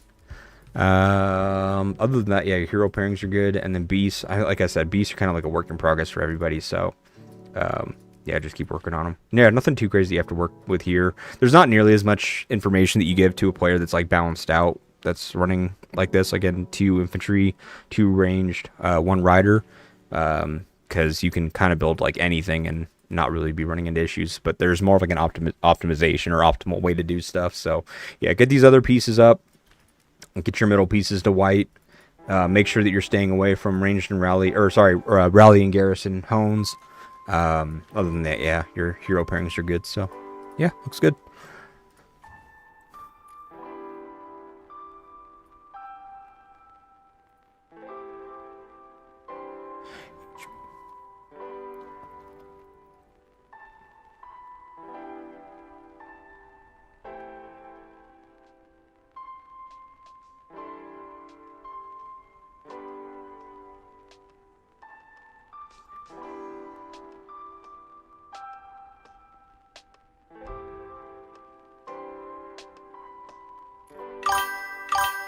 Sky.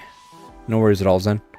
Sky, I know that you were asking, what would you suggest to me for the parts? So you're running infantry, rider. I would still do rider parts first and foremost. Like, I would get them all to white. Well, actually, let's make sure with your armaments. Yeah, I mean, you have a 3 mil armament for your rider, and then none of the other ones even come close. So yeah, I would do your rider parts to white first, and I would start with your attack, getting them to white first. Thanks for running that down live. Yeah, no worries at all, man. No worries at all. If it helps you, it helps others. So never a problem to help, or never a problem to help show that. Let me get this back so I can go back to auto farming. Take that off. Put this here. Put this here.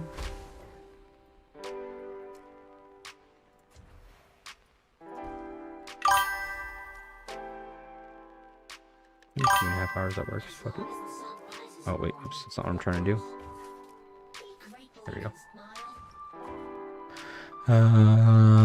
Loving the elevator music, really chilled.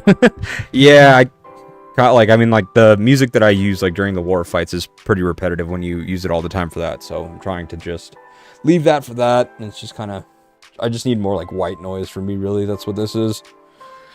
My ADHD brain is all over. At what point should you have made up your mind about what your playstyle should be and then focus on it?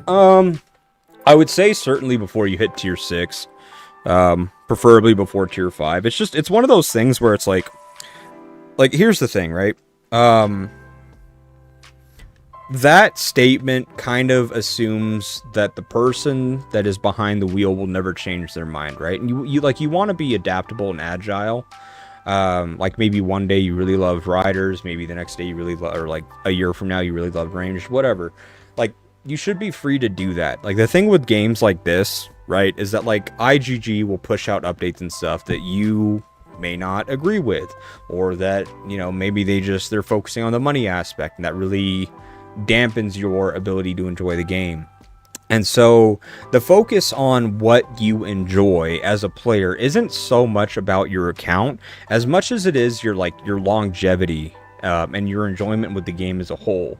Because if you build your account around something that, say, it's like what your alliance needs, or you build it around a specific hero that comes out, or a specific aspect of the game, and it's not at your core what you enjoy doing the most, or your play style, or accustomed to you, then sometime in the future they're going to release a new hero that shits on the hero that you built it around, or they're just going to bring out updates that will really just, you know, dampen your experience, and now your enjoyment of the game is gone. And you can put all this time, all this money in and stuff like that, but if you don't enjoy the root or the core of your account and the core of the game itself, then it's a ticking time bomb at that point, right? Like, you really want to, especially if you're going to invest time and money into it, you really want to focus on the longevity of you being on the game more so than anything else. You don't want to hyper dump and hyper spend all this time, effort, and all this stuff into something and then just walk away from it later on because you're not enjoying yourself or whatever, right? So that's kind of the main reason why you do that. You can have the strongest account in the world, but if you're not enjoying playing the game, it doesn't really mean anything, right? So that's kind of the first thing. The second thing is that, like, if you focus on your play style, then updates become more complementary to your account, not a negative thing. So if you build your account around the fact that you like to be a rider player that likes high mobility, and you like the hit and run aspect of things, and you like just getting in there, dealing a shit ton of damage and getting out, then you can build your armaments around high attack and high offense. You can build your refinery around high attack, high offense. You can build your garage around high attack, high offense, that kind of a thing. Then when they bring out heroes and stuff like that for riders that have higher mobility or higher attack, that kind of a thing, now it's just something that actually like complements your account, not something that just like you're like, oh fuck, like, you know, I was building my account around just riders in general, and you know, you getting this hero that has some move speed or high attack or whatever, something that is very niche, it doesn't do anything for you. It's kind of just like a meh type of like release. Like, you get it and then it's nice, but if you build your account, like I said, around, like for me, for example, with Garrison and its infantry, when they bring out someone like Boyd that has high shields and high damage output and you know, high survivability, then that's great because my armament's already built around high defense, high damage reduction, all that kind of stuff. Like, it complements it, that kind of a thing. And it also creates opportunities for you to, you know, find new ways to play the game and find new avenues and aspects to enjoy it and stuff. And I don't know, like, there's that one saying of like where it's like, rather, or like, fear the man that's practiced one punch 10,000 times and the man that's practiced 10,000 punches one time. It's like, the more of an expert you become on one specific style of play, then the much easier it becomes for you to navigate future updates. So if they bring out a broken range champ, you already know your kit and your setup so well that you know the pros and the cons and your strengths and your weaknesses and that kind of a thing. And you can capitalize on the weaknesses of enemy heroes and enemy marches and enemy playstyles and stuff like that. And then also work on your weaknesses also on how you make sure that enemies don't exploit that. Like, you just, when you really accustom yourself to one play style, it just becomes a lot more fun and your overall experience becomes better, and you almost just become like a pro at that, and you can perform astronomically better as a whole. So I don't know, that's a long explanation, but that's my outlook on it, at least. I can get 2 parts to gold. Which would you go? I am a main rally Garrison player, and I have 313 or so T3 blueprints for my garage. Should I level up my rider parts to 10?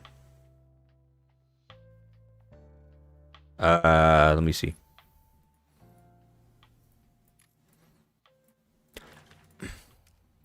No, I would get everything to tier 3 first. I would get everything to tier 3 level 1 first. No, I wouldn't get all of them to tier 3 level 1 like this, because we'll show you.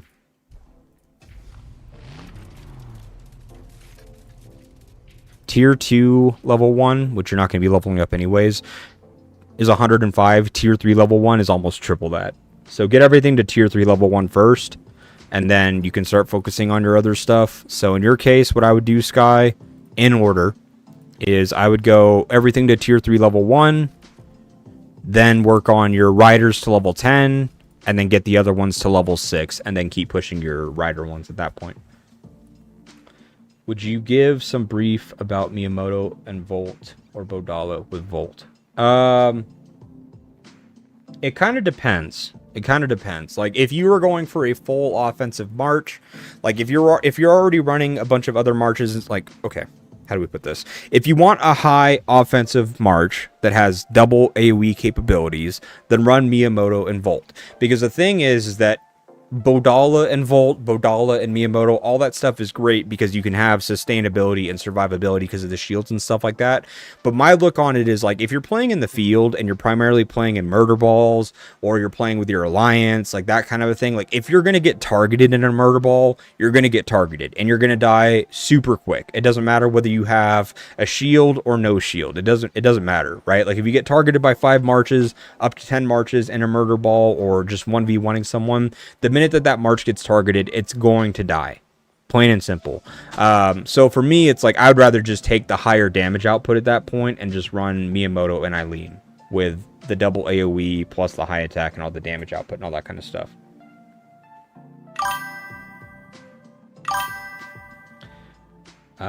Thanks, man. I appreciate the commentary. It makes a lot of sense. At the end of the day, it is a game. Yeah, it's just a game. Like that's kind of it. Like you can get very strategic about it. You can run all the numbers and all the math and, oh, you should do this, oh, you should do that, blah blah blah blah blah. But again, if you're not enjoying the game itself, you're going to get burnt out on it, right? It's like you building your account is going to feel more like a chore. Them bringing out updates is going to feel more like a hindrance, right? Like you really have to enjoy what it is that you're building first and foremost. Then it becomes enjoyable at that point, right? Like you build something that you're proud of, right? They bring out updates, and sure, not everything might be something that you agree with, but there are things that do, and there are things that complement your account. So I don't know. It's like a longevity type thing to me. I saw many of them using Miyamoto and Volt swarming it.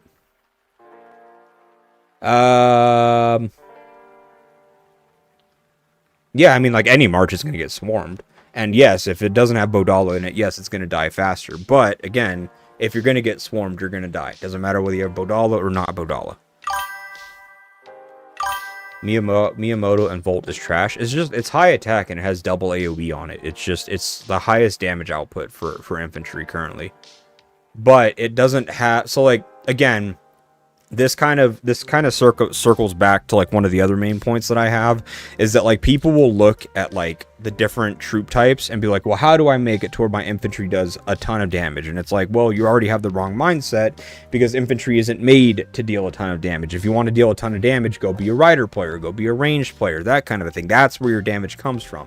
Your infantry marches are meant to sustain and they're meant to debuff. That's why you see a lot of infantry heroes have HP reductions or damage reductions, that kind of a thing. Like Miyamoto, you attack him, you start dealing less skill damage. You attack him, you get your HP cut. You attack Marco, you get your HP cut, right? Like you have like damage reductions and things like that with infantry, because the idea isn't to deal as much damage as a ranged march when you're fighting it. The idea is to make that ranged march die as quick as yours, even though you're dealing less damage. So you reduce the damage that they do, you cut their HP so they die faster, and that's how you even the playing field.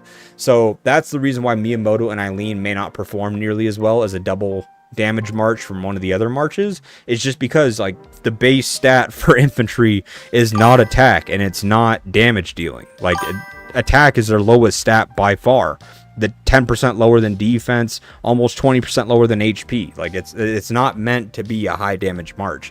You're meant to bring your enemy down to your level, and then you outperform them. All in all, I love this game. Same, I enjoy it. It is a great feeling. It is a great feeling. I feel like there's a threshold that you cross when you're building an account, especially like if you're smart about your account and your game.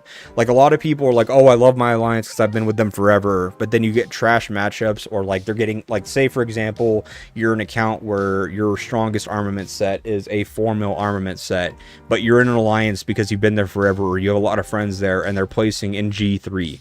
What are you going to do in G3 with a 4 mil armament set other than get sent to the gulag and have high healing costs in your hospital, and you're going to run out of resources and speed ups? You're not going to have a good time.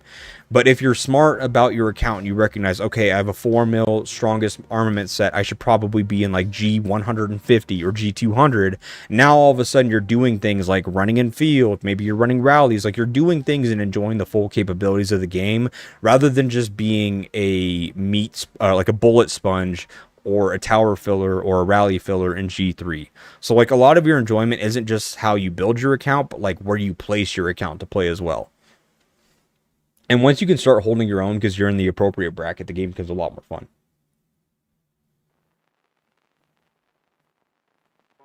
But also, again, understanding the troop type that you have and the dynamic of play that comes with it. Don't pick infantry as your main troop type and expect to out damage a bunch of ranged players or rider players. Your damage output isn't going to be that high.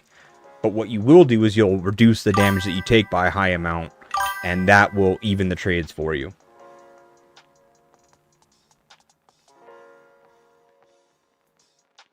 Yeah, there's a lot of good resources out there for sure.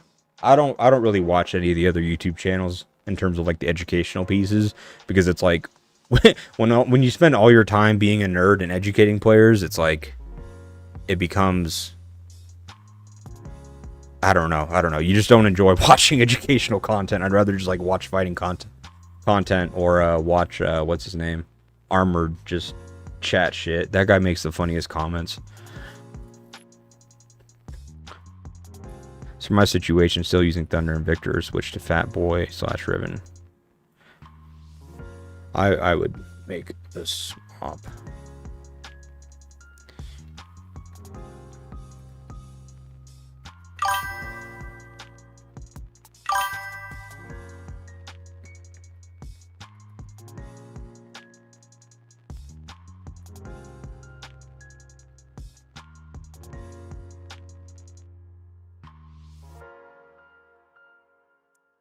Yeah, Armored is awesome. I love Armored.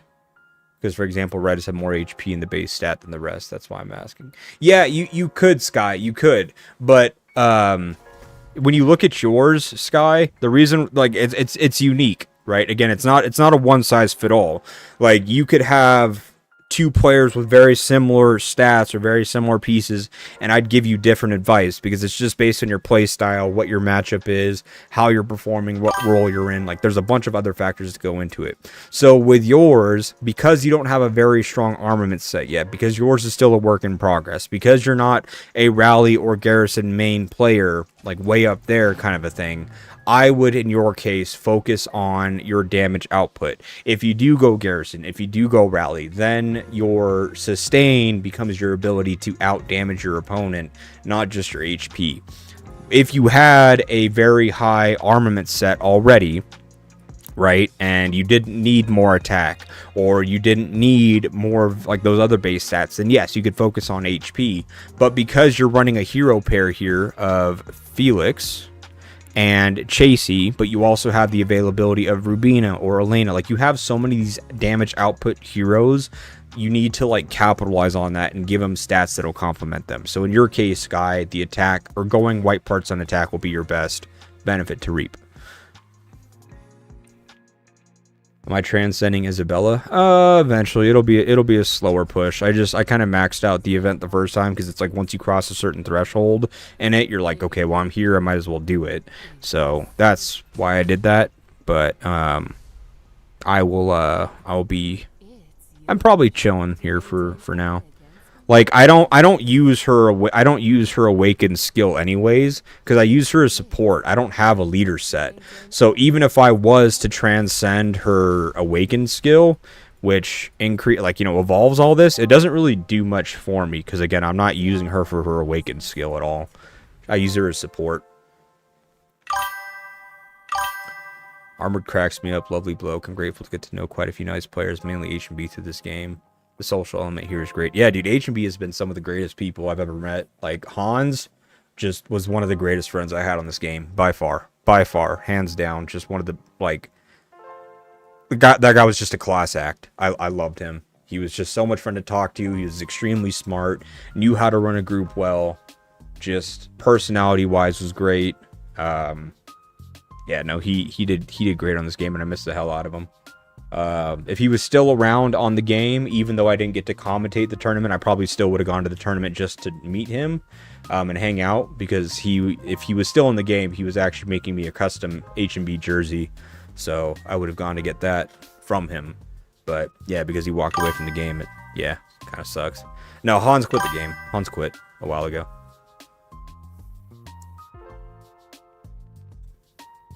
Yeah, because of the bracket that you're in, Sky, because you're not playing in a super high bracket where, like, again, with your alliance, I think, like, what did you guys have, like a 5.5 bill or something, which I assume you're not registering with all that anyways.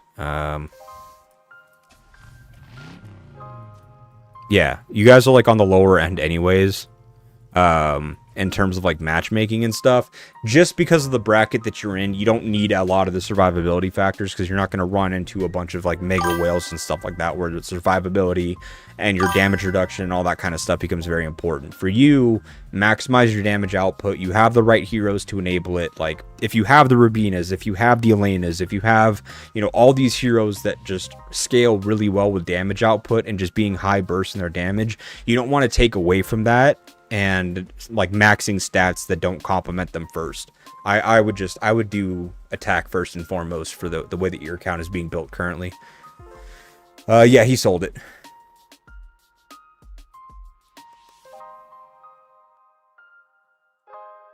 Yeah, Hans was awesome. I used to help him a lot in his alliance. He used to message me and ask if I could help his players build their armament sets before I kind of like got bigger in YouTube doing that and building the guides and stuff. So I used to help like Watson a lot with his garrison set. I used to help Hans all the time with his sets. I used to help what's her name, Poppy with her sets.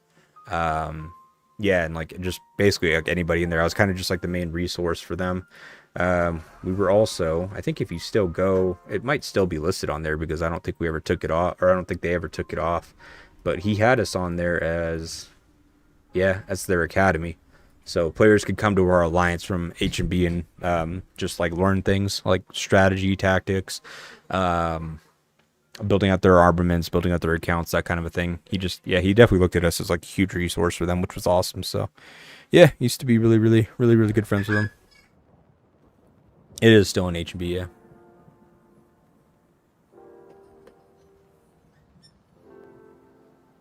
So miss the hell out of that guy. Hope he's doing well. Hope he's doing well. He was definitely a an asset to this game for sure.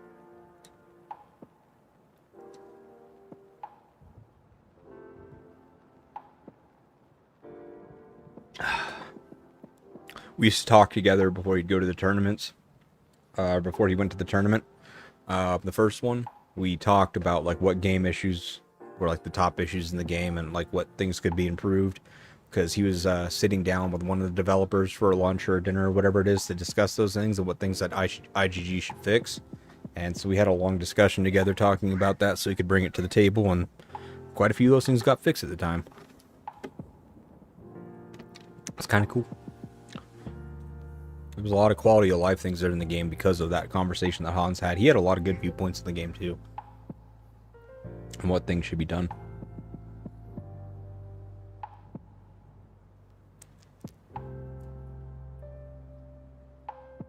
This game in general just has a lot of really good people to it. Can't lie. Great community. A lot of smart individuals. A lot of walks of life.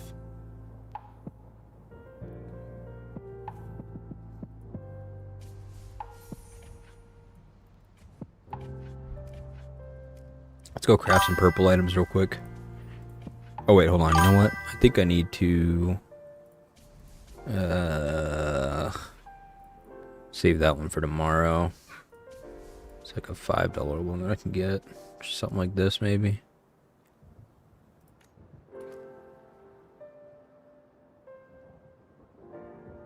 Oh, that shit pops up. I don't want that on my screen.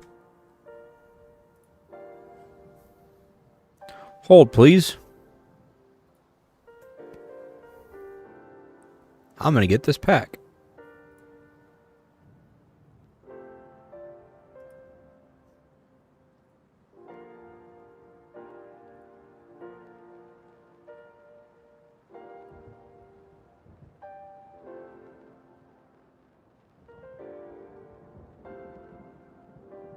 One second. All right, there we go. Oh, wrong one. Sorry. There we go.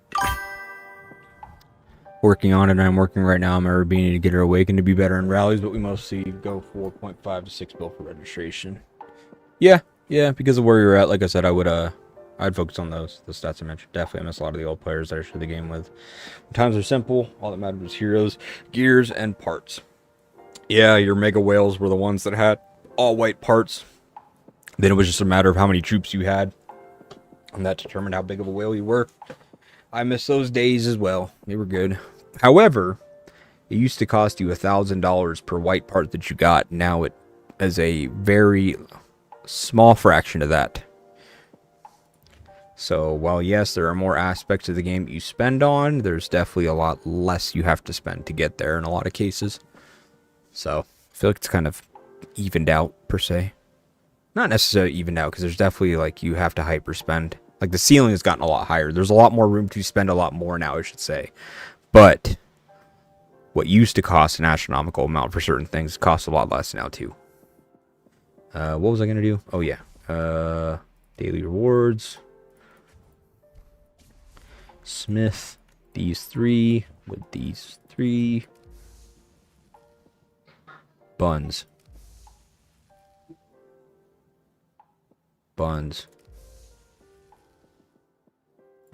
Nice. Nice. Fucking sick.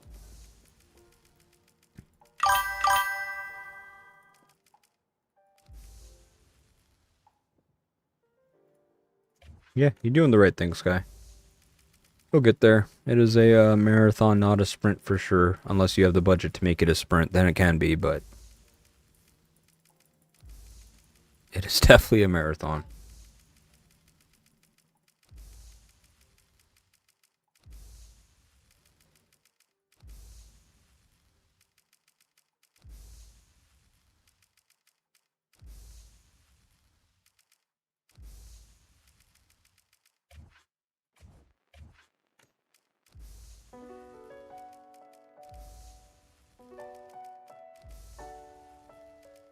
I'm so mad that I can't do refinery stuff for other people now, man. That's so shitty that they took that away.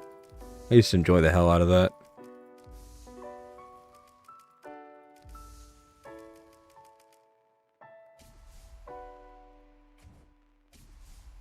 $35. I would need an additional 2 jobs to make this a sprint. Yeah, facts. Yo, off-limit dudes been asking us to join them for event. Boone? Aw, bro.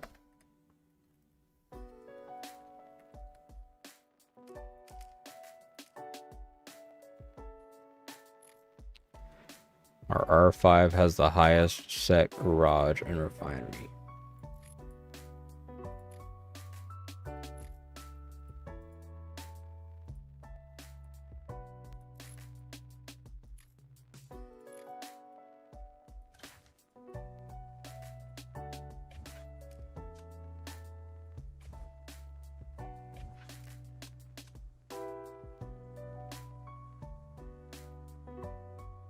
They don't even really have anybody that's like Apex built. They have like what's his name? They have Samuel, and that's kind of it.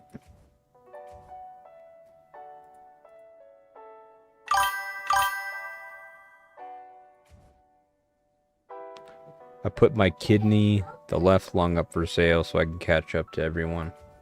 Unfortunately, the kidney and left lung might get you T6. That's kind of it. With our luck, you would sell your kidney, sell your left lung, go for a 6mm armament set, and then not get a single red hone. And then you would have just sold both for nothing. You would have gotten a red rider hone on an infantry march. Or an infantry set.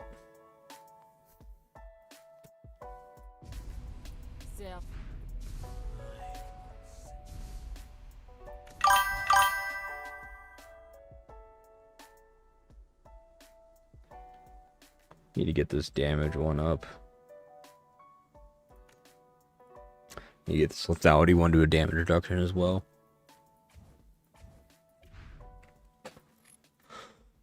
Oh my goodness.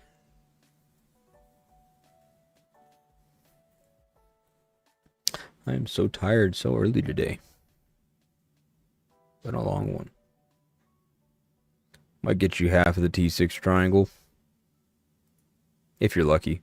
Oh shit, are they playing Battlefield again? Hold on a minute.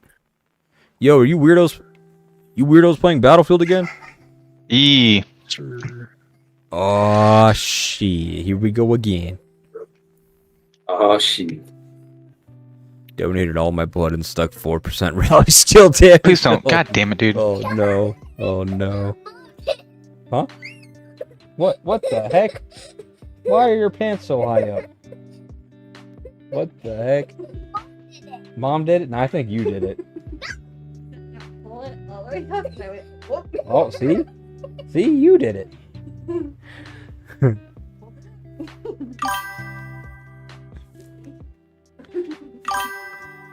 Fuck, man, I want to play Battlefield again. Want to play some Battlefield. Good night, Wade. Appreciate you, brother. I'm gonna head out of here too, actually. And go chill with the little one, the missus. Yeah, I'll probably do that. So tomorrow, just a heads up to everybody here. Tomorrow, 22:30 UTC stream will come on for Doomsday for at 2300. We'll be able to do the Island Raid bracket reviews for matchmaking. Oh wait. No, sorry. In 2 days that happens. So not tomorrow, the next day. Yes. So the day before Island Raid actually starts, I'm just giving a heads up in terms of like Doomsday streams. In 2 days, 22:30 UTC, we will start streaming. So then at 2300 UTC, we can do the bracket reviews. That'll be the next time I probably stream Doomsday. We'll obviously stream all of IR. We will stream all of AR. We will stream all of GW. We should be able to get good matchups. We have quite a few guests, so we should bump up the brackets a few. So hopefully it should be good there. I'm probably just gonna chill tonight. Probably stream some other games again tomorrow. But yeah, no, I appreciate you guys all being here. Appreciate you guys and your support for the channel and everything. And those that were watching or just chilling and hanging out while I was playing some other games earlier, appreciate you guys as well too.